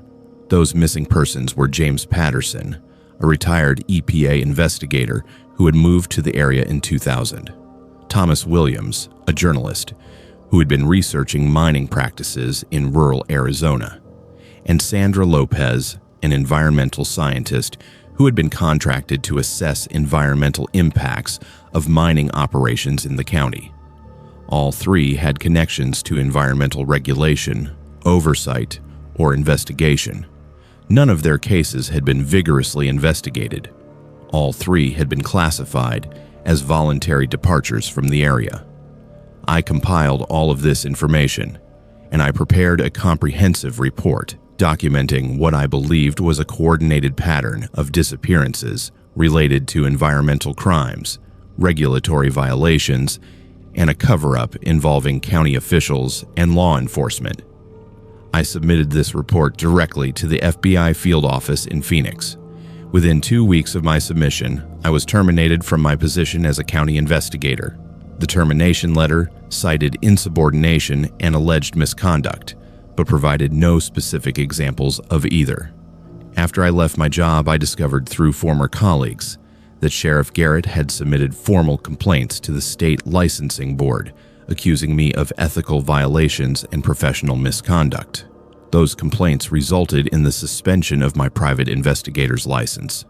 I was effectively barred from working in law enforcement in the state of Arizona. None of the 7 missing persons from rural Gila County have ever been found. Their cases remain officially unsolved and officially unstudied. No coordinated investigation was ever conducted. No connection between the cases has ever been officially acknowledged. Owen Mitchell has been missing for more than 25 years. His family does not know what happened to him. And the system that was supposed to investigate his disappearance systematically prevented that investigation from occurring. Years later, I learned through an attorney I had consulted that the mining company operating in Gila County had eventually been investigated by the EPA for environmental violations. The company had agreed to a settlement in 2008 that included substantial penalties and remediation requirements. The company had also come under investigation for financial crimes. 2 company executives had been convicted and had served prison sentences. But none of the investigations ever explicitly examined whether the missing persons might be victims of crimes committed by the company or by county officials complicit in the company's activities. I have spent the last 15 years of my life maintaining extensive documentation of all 7 disappearances. I have compiled interviews with family members, colleagues, and former law enforcement personnel. I have documented patterns and connections that were never explored by official investigators. I have presented this information to journalists, to the FBI, and to the Arizona Attorney General's office, and I have been consistently ignored. Owen Mitchell and the 6 other missing persons deserve to have their cases investigated with integrity and thoroughness. Their families deserve answers about what happened to their loved ones. And the community of rural Gila County deserves to know whether its officials were complicit in crimes, whether its law enforcement failed to protect citizens, and whether environmental crime and regulatory violations may have been connected to the disappearance of 7 people over a 7-year period. If you have any information about Owen Mitchell, David Chen, Rebecca Martinez, Michael Cordova, James Patterson, Thomas Williams, or Sandra Lopez. Or if you have information about mining industry corruption or environmental crimes in rural Gila County, Arizona, I urge you to contact the Arizona Attorney General's office or the Federal Bureau of Investigation. The truth about what happened in rural Gila County deserves to be told, regardless of how long the cover-up has continued. My name is Detective Thomas Garfield, and I spent 34 years with the Phoenix Police Department before I was forced into early retirement in 2008. During the last decade of my career, I discovered evidence that suggested there had been a systematic pattern of disappearances in Phoenix and the surrounding areas connected to municipal infrastructure projects, specifically the tunnel systems and underground pathways that crisscross beneath the city. The people responsible for investigating and potentially prosecuting these crimes actively prevented my investigation from proceeding, and the missing persons whose cases I attempted to pursue remain unsolved and largely forgotten. The first indication that something unusual was happening beneath the city came in 2001, when maintenance workers discovered human remains in one of the decommissioned tunnels that run beneath downtown Phoenix. The remains were skeletal and severely decomposed, making identification extremely difficult. The body was transported to the medical examiner's office, where I was able to compile what limited information could be obtained. The remains appeared to be those of a female, estimated age 30 to 40 years old at the time of death. There was evidence of blunt force trauma to the skull. Based on bone density and other markers, the medical examiner estimated that death had occurred sometime between 15 and 25 years prior to the discovery. That would place the death sometime between 1976 and 1986. I made inquiries with the missing persons database to identify potential matches. I found several women who had gone missing in the Phoenix area during that time period, who matched the approximate age range and body type of the remains. None of them had ever been found. The case was assigned a case number, and it was filed under unidentified remains, pending future identification. I requested permission to pursue DNA analysis of the remains to attempt to create a genetic profile that might match against missing persons records. My request was approved, and the analysis was conducted. The results came back in 2004. The DNA profile matched a woman named Patricia Sullivan, who had gone missing on September 3, 1981, at the age of 34. Patricia was a librarian at the Phoenix Public Library, who had left work at approximately 5:30 p.m. and had indicated that she was going to stop by the downtown Phoenix Transit Center to wait for her bus. She never arrived at home. She was reported missing by her family the following day. After an initial investigation that yielded no results, the case went cold. Patricia Sullivan had been missing for 23 years when her remains were finally identified. I contacted Patricia's family to inform them of the discovery and the identification of her remains. Her sister Dorothy asked how Patricia had ended up in the tunnel beneath the city. I told her that I was unsure, but that I was launching an investigation to determine the circumstances of Patricia's death and how she had come to be in that location. Dorothy asked if there were any indication of foul play. I told her that there appeared to be evidence of trauma to the head and that the manner of death was being investigated. What I discovered when I began investigating Patricia Sullivan's death in earnest was deeply disturbing.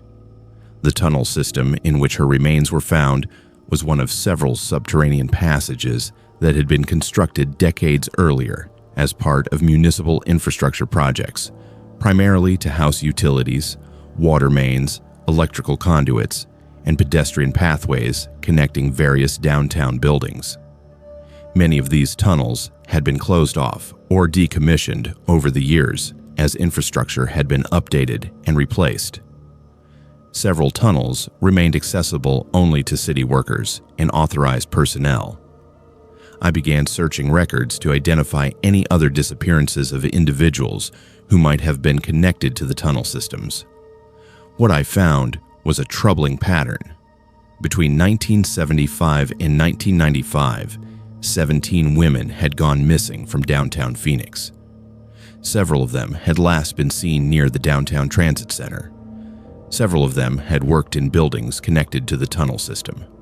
Several of them had been observed in the vicinity of tunnel access points prior to their disappearance.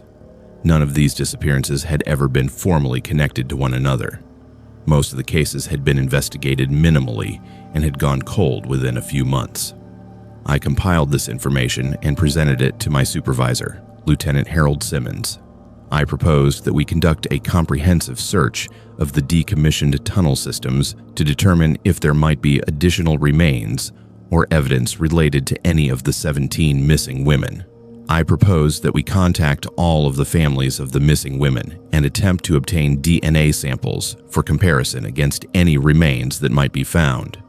I proposed that we coordinate with the city planning department to obtain maps of all tunnel systems and to identify all potential access points.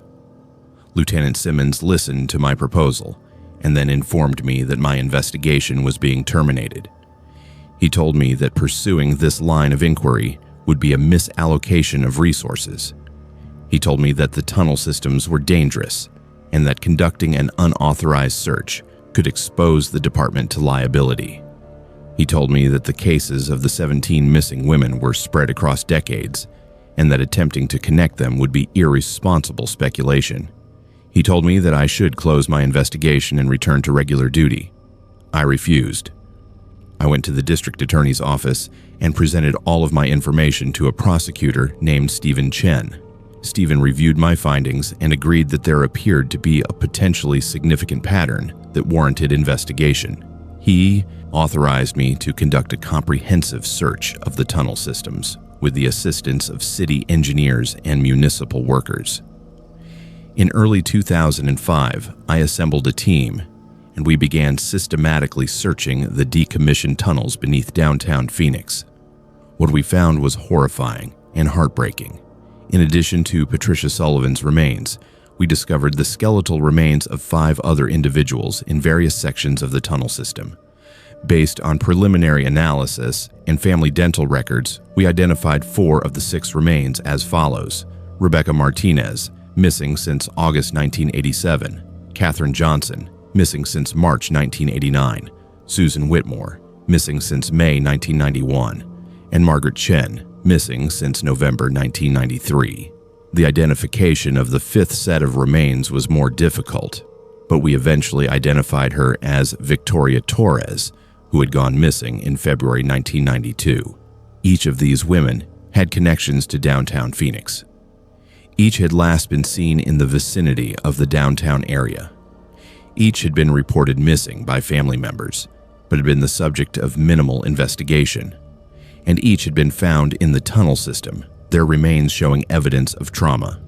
Upon learning of these discoveries, Lieutenant Simmons and my commanding officer called me into a meeting with representatives from the district attorney's office and the city administration. I anticipated that this meeting would be to discuss how to proceed with expanded investigation into the deaths and to determine if there were additional remains or missing persons connected to the cases. Instead, I was informed that my investigation was being suspended immediately. I was told that conducting the search had been unauthorized and had violated city protocols regarding access to municipal infrastructure. I was told that my findings would be reviewed by city administration before any further investigation could proceed. For 6 months, nothing happened. The remains that had been discovered remained in the medical examiner's office. The families of the identified victims were not contacted. The other missing persons cases were not reopened. The city administration blocked access to the tunnel systems, preventing any further search. And I was placed on administrative leave, pending an investigation into whether I had violated protocols in conducting my search. When I was finally told that I could return to duty, I discovered that my investigation had been officially closed. All of my documentation, all of my evidence, and all of my findings had been classified and sealed, pending review by city attorneys. I was forbidden from discussing the case with anyone outside of law enforcement. I was forbidden from contacting the families of the victims. I was forbidden from pursuing any further investigation into the deaths. I spent the remainder of my career in the Phoenix Police Department working cases that had clear, simple answers. I never pursued the tunnel investigation further. I never learned the full scope of what had happened to the 6 women whose remains were discovered. I never learned why the city administration and law enforcement leadership were so determined to prevent the investigation from proceeding. I was effectively silenced through administrative action and legal threat. The remains of the 6 women identified in the tunnel system were eventually released to their families for burial. As far as I know, all 6 women's deaths remain classified as unsolved homicides. The other 11 missing women from my original list of 17 have never been identified, and their cases have never been reopened. The tunnel systems remain sealed to public access, and I have never been provided with any explanation for why the city administration was so determined to prevent a full investigation into what occurred beneath downtown Phoenix. If you have information about missing persons in Phoenix or about unusual activities in the downtown area or tunnel systems, I urge you to contact the Arizona Attorney General's office or the Federal Bureau of Investigation. The families of the missing women deserve answers about what happened to their loved ones. The community deserves to know if there are solutions to cold cases that have been deliberately suppressed by officials in positions of authority. My name is Dr. Richard Ashford, and I was a psychiatrist and staff physician at Flagstaff Psychiatric Hospital for 19 years before I was forced to resign in 2003. During the final 5 years of my employment, I discovered evidence of a systematic pattern of patient disappearances that I believe resulted from unauthorized medical procedures and possibly from murders committed within the facility's restricted areas. When I attempted to bring these concerns to hospital administration and to state mental health regulatory authorities, I was subjected to professional retaliation, had my credentials threatened, and was essentially forced out of my career. Flagstaff Psychiatric Hospital was established in 1952 as a state-funded facility intended to provide long-term psychiatric care for individuals with severe mental illness. By the time I began working there in 1984, the facility was housing approximately 800 patients in various wards organized by diagnosis, severity, and behavioral management requirements. The administrative structure included a director, a chief medical officer, several department heads, and a full staff of physicians, nurses, therapists, and support personnel. Ostensibly, the facility was designed to provide therapeutic care and medical treatment. In practice, it was a place where certain patients seemed to disappear into spaces where treatment became indistinguishable from punishment. In 1998, I began noticing a troubling pattern. Patients who had been assigned to Ward 7, a restricted area of the hospital that was theoretically designated for patients with severe behavioral disorders, were being transferred away from the general hospital population. These transfers were documented in the official medical records as administrative relocations to other psychiatric facilities for more intensive specialized care. However, when I attempted to contact those facilities to coordinate ongoing treatment or to obtain follow-up information on how the patients were adjusting, I discovered that no such transfers had occurred. The patients simply vanished from hospital records. By 1999, I had documented 9 such disappearances. All 9 patients had been admitted to Ward 7. All 9 had been under the care of a senior psychiatrist named Dr. Marcus Thornton, who oversaw the ward and had been with the hospital for 23 years. All 9 had been classified as having severe treatment-resistant mental illness. All 9 had documented medical records that indicated they had been prescribed experimental medication combinations not approved by the FDA. And all 9 were no longer anywhere that I could locate or identify. I brought my concerns to the hospital's chief medical officer, Dr. James Lewiston. I presented documentation showing the pattern of disappearances and requested authorization to investigate what had happened to these 9 patients. Dr. Lewiston listened to my presentation and then told me something that fundamentally altered my understanding of what was occurring within the hospital. He said, quote, "Richard, there are certain areas of this hospital and certain aspects of patient care that are beyond the scope of general medical staff review.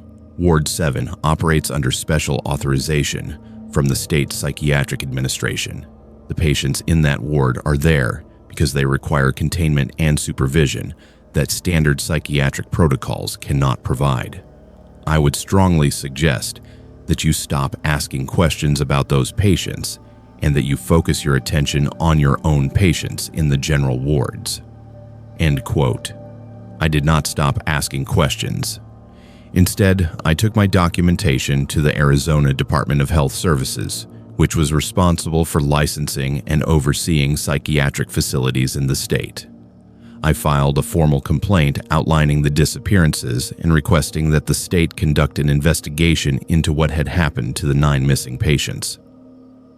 2 weeks later, I received a response from a state health officer named Patricia Caldwell, who informed me that the state had reviewed my complaint and had determined that all 9 patients had indeed been transferred to other facilities, that the transfers had been conducted according to state protocols, and that there was no evidence of improper conduct on the part of Flagstaff Psychiatric Hospital or any of its staff. She also informed me that further inquiries on my part regarding these patients would be inappropriate and could potentially expose me to liability for violating patient privacy laws. But I had discovered something crucial during my interactions with the hospital administration and with the state agency. When I had pressed Dr. Lewiston for more specific information about where the 9 patients had been transferred, he had mentioned that they had been moved to, quote, "a specialized facility in central Arizona that was authorized to conduct advanced psychiatric treatment protocols." When I had asked which facility that was, he had refused to specify. When I had checked the official transfer documentation that was supposed to be in the patient's files, I had discovered that the facility names listed were fictional. There was no Harmony Ridge Behavioral Facility. There was no Desert Springs Psychiatric Institute. There was no Clearwater Advanced Treatment Center. The transfer documents listed facilities that did not exist.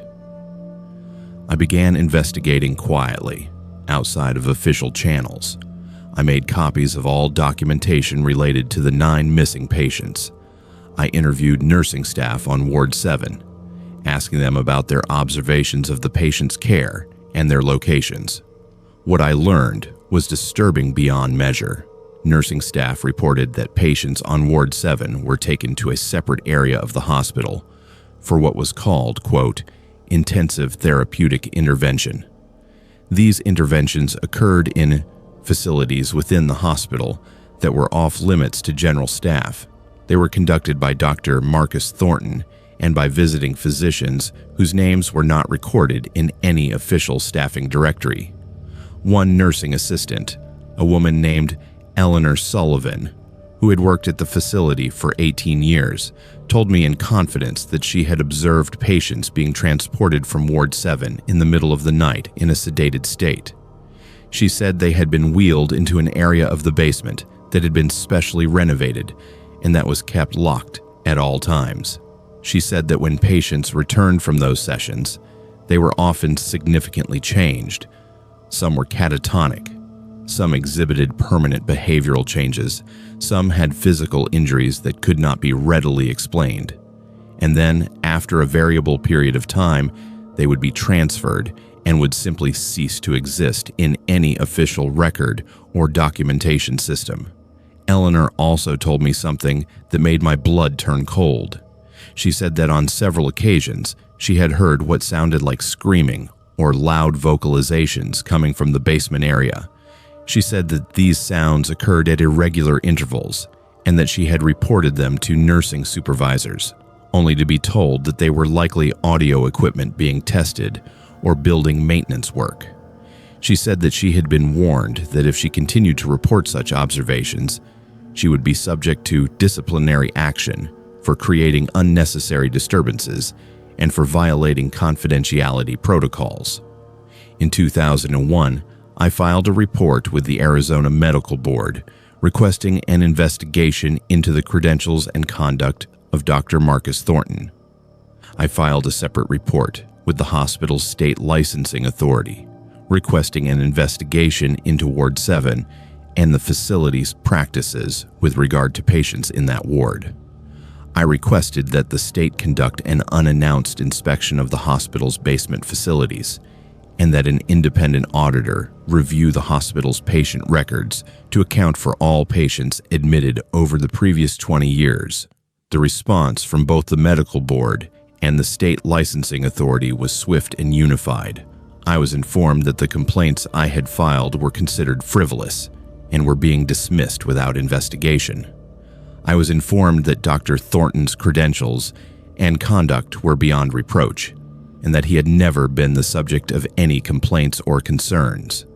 I was informed that the state had confidence in the hospital's administration and that no unannounced inspections or audits would be conducted.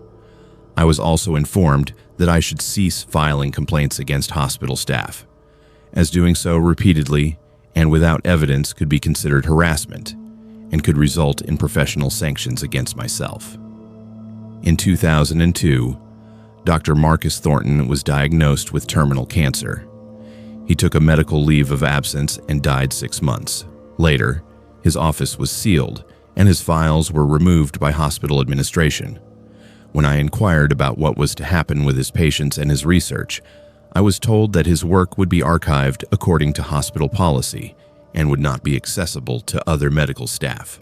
Following Dr. Thornton's death, I made one final attempt to investigate what had happened to the 9 patients who had been transferred while under his care. I requested access to hospital records for all of the patients who had been admitted to Ward 7 during Dr. Thornton's tenure. I was denied access to those records, with the explanation that they were protected under federal privacy regulations and could only be accessed by authorized personnel. When I asked who was authorized and by what criteria authorization was determined, I was told that such information was confidential. In 2003, I was informed that my contract with Flagstaff Psychiatric Hospital would not be renewed. The notification was phrased as a budgetary reduction and was presented as a routine administrative action. However, I was also informed that if I attempted to pursue any further investigations into hospital practices or if I continued to file complaints with state agencies, legal action could be taken against me for breaching confidentiality agreements that I had signed upon my employment. I chose to resign rather than wait to be terminated, but the message was clear.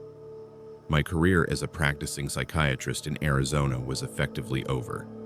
I have spent the last 20 years attempting to determine what happened to the 9 patients who disappeared from Ward 7. I have compiled all of my documentation and have attempted to bring it to the attention of journalists, federal investigators, and congressional representatives. The consistent response has been that there is insufficient evidence to pursue an investigation, that the allegations are speculative, and that patient privacy laws prevent disclosure of information that might shed light on what occurred. I believe that Dr. Marcus Thornton was conducting unauthorized human experimentation in a basement facility at Flagstaff Psychiatric Hospital. I believe that 9 individuals and possibly many more were subjected to medical procedures without proper consent or oversight. I believe that some of those individuals died as a result of those procedures. I believe that hospital administration and state regulatory authorities were complicit in covering up these activities through the creation of false transfer documentation and through the intimidation of staff members who observed or questioned what was occurring. And I believe that this cover-up has allowed the individuals responsible to avoid accountability for crimes that should have been investigated thoroughly and prosecuted vigorously.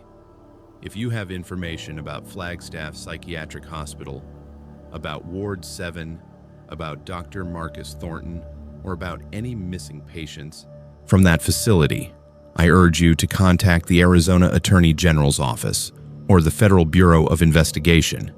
The missing patients deserve to have their fates determined and their stories told. Their families deserve answers, and the individuals responsible for whatever occurred in that basement facility deserve to be held accountable, regardless of how long ago the crimes may have been committed.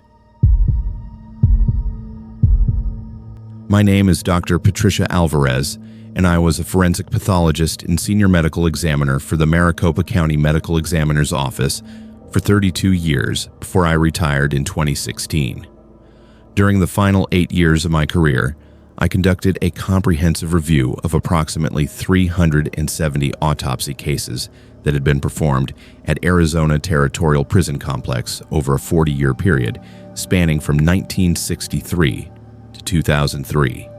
What I discovered during that review suggested a systematic pattern of deaths that had been misclassified, that had been inadequately investigated, and that had involved institutional practices that appeared designed to conceal the true circumstances of how prisoners died in state custody. The Arizona Territorial Prison Complex, commonly referred to as Yuma Territorial Prison, is one of the oldest continuous penal facilities in the United States. It was built in 1896 as a territorial prison and continued operation through various transitions and reforms until its closure as an active prison in 1971. After 1991, portions of the facility were preserved as a historical attraction, while other sections remained in use for storage and administrative purposes. The prison housed some of the most dangerous and difficult inmates in the Arizona prison system, and over its history, it developed a reputation as a place where violence was endemic and where the line between punishment and brutality was frequently obscured.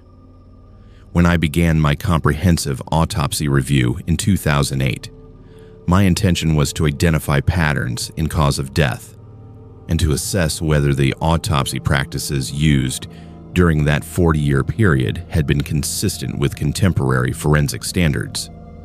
What I discovered almost immediately was that the autopsy reports from the 1960s and 1970s were remarkably inadequate by any standard. Causes of death were frequently determined without complete examination of all major organ systems. External examinations were cursory. Toxicology was not performed. Photographs were not consistently taken. Documentation was minimal and often illegible. And in many cases, the cause of death appeared to have been determined based on circumstances reported by prison officials rather than based on objective forensic findings. Among the approximately 112 autopsies performed on inmates who died at Yuma Territorial Prison between 1963 and 1980, I identified 38 cases where the cause of death appeared inconsistent with the circumstances described by prison authorities. In 5 of those cases, the official cause of death was listed as suicide, yet the forensic findings were more consistent with homicide. In 7 cases, the cause of death was listed as natural death, yet there was evidence of significant trauma. In 11 cases, the cause of death was listed as accidental death, yet the circumstances described by prison officials did not logically correspond to the injuries documented in the autopsy report.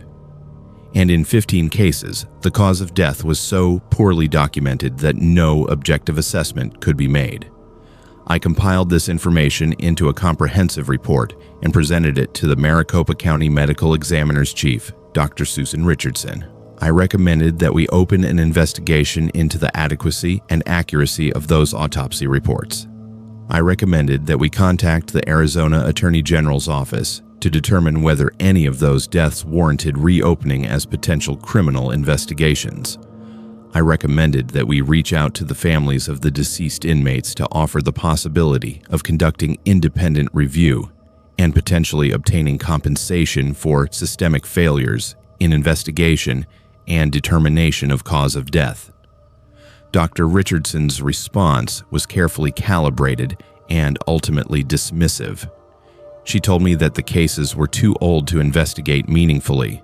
She said that pursuing such matters would be a misallocation of resources and would expose the county to liability.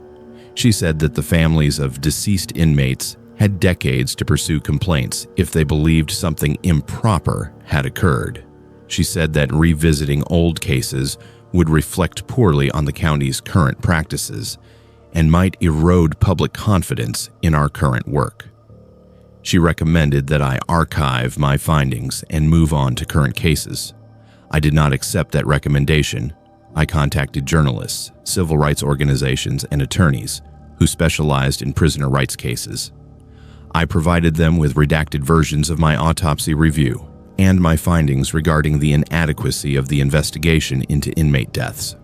One attorney, a woman named Sarah Friedman, who worked for the Arizona Civil Rights Legal Foundation, took immediate interest in the material I had provided. She told me that she had been contacted previously by a family member of an inmate who had died at Yuma Territorial Prison in 1971 and who had raised questions about whether the official cause of death was accurate. That inmate's name was James Whitmore, and he had died on March 4, 1971. According to the official record, James had been found hanging in his cell, and the cause of death had been determined to be suicide. His body had been buried in a prison cemetery without a full autopsy.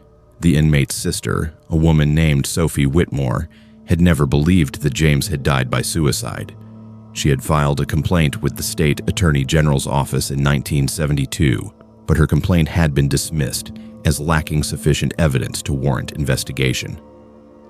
Sarah Friedman and I worked together to obtain James Whitmore's autopsy records from the Maricopa County Medical Examiner's archives. What we found was shocking. The autopsy report indicated that James had been found hanging, but that upon examination, James's neck showed evidence of trauma consistent with strangulation by force. The autopsy report further noted that there were bruises on James's shoulders, chest, and abdomen consistent with blunt force trauma. Yet the cause of death had been listed as suicide by hanging.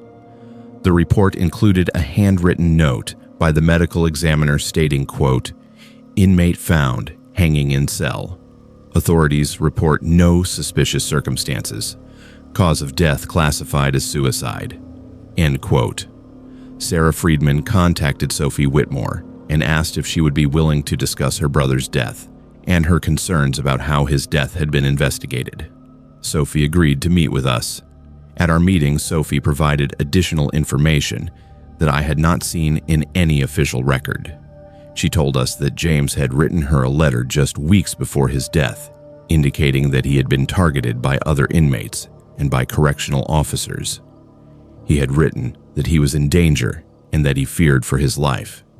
He had written that he was considering requesting protective custody, but that he did not trust the guards to protect him.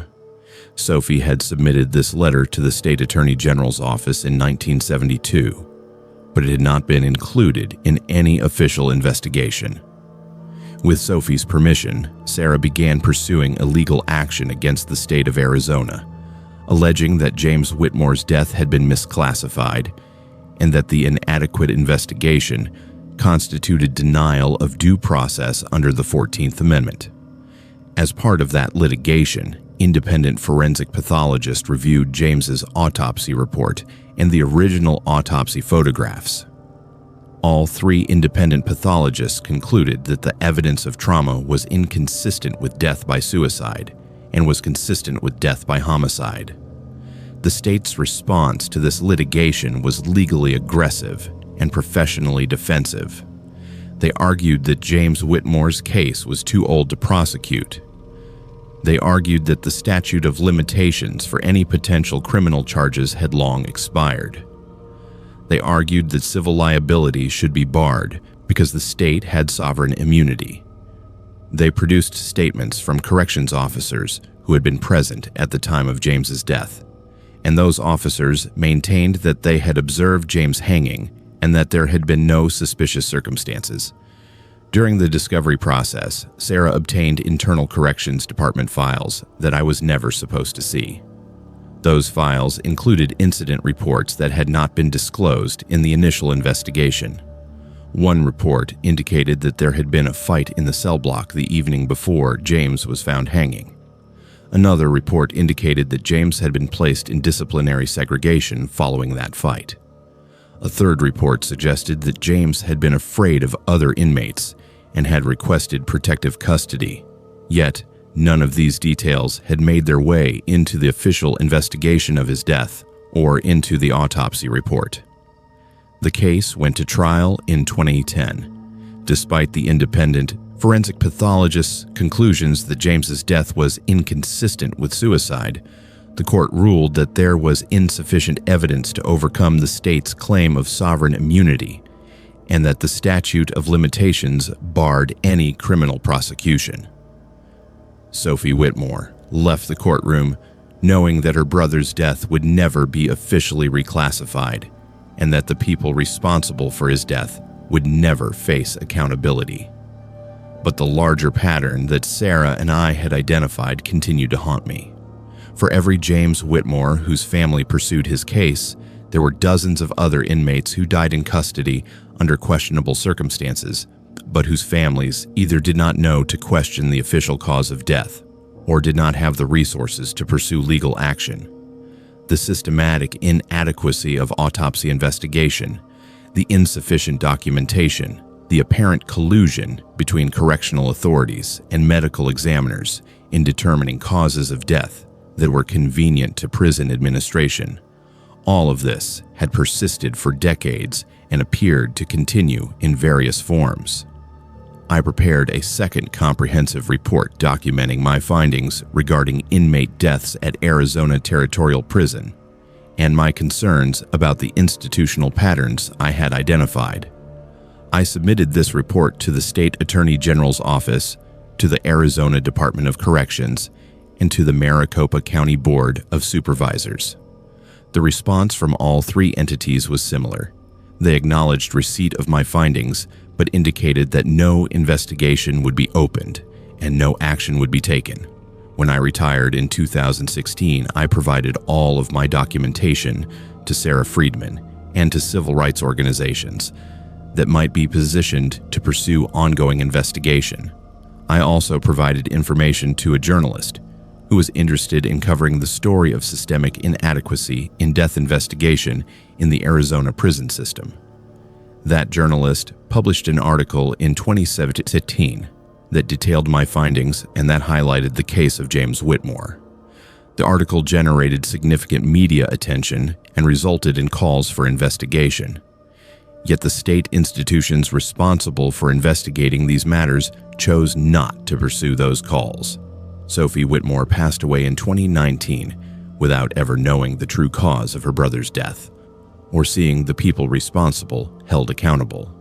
James Whitmore remains officially recorded as having died by suicide, despite forensic evidence indicating that he was murdered.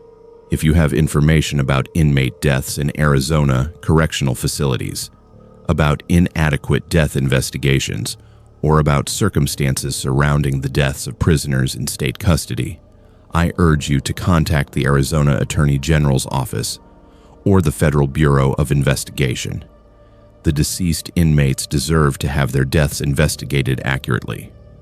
Their families deserve answers, and the institutions responsible for their care deserve to be held accountable for systematic failures in investigation and for patterns of institutional negligence that may have enabled or concealed crimes committed in state custody.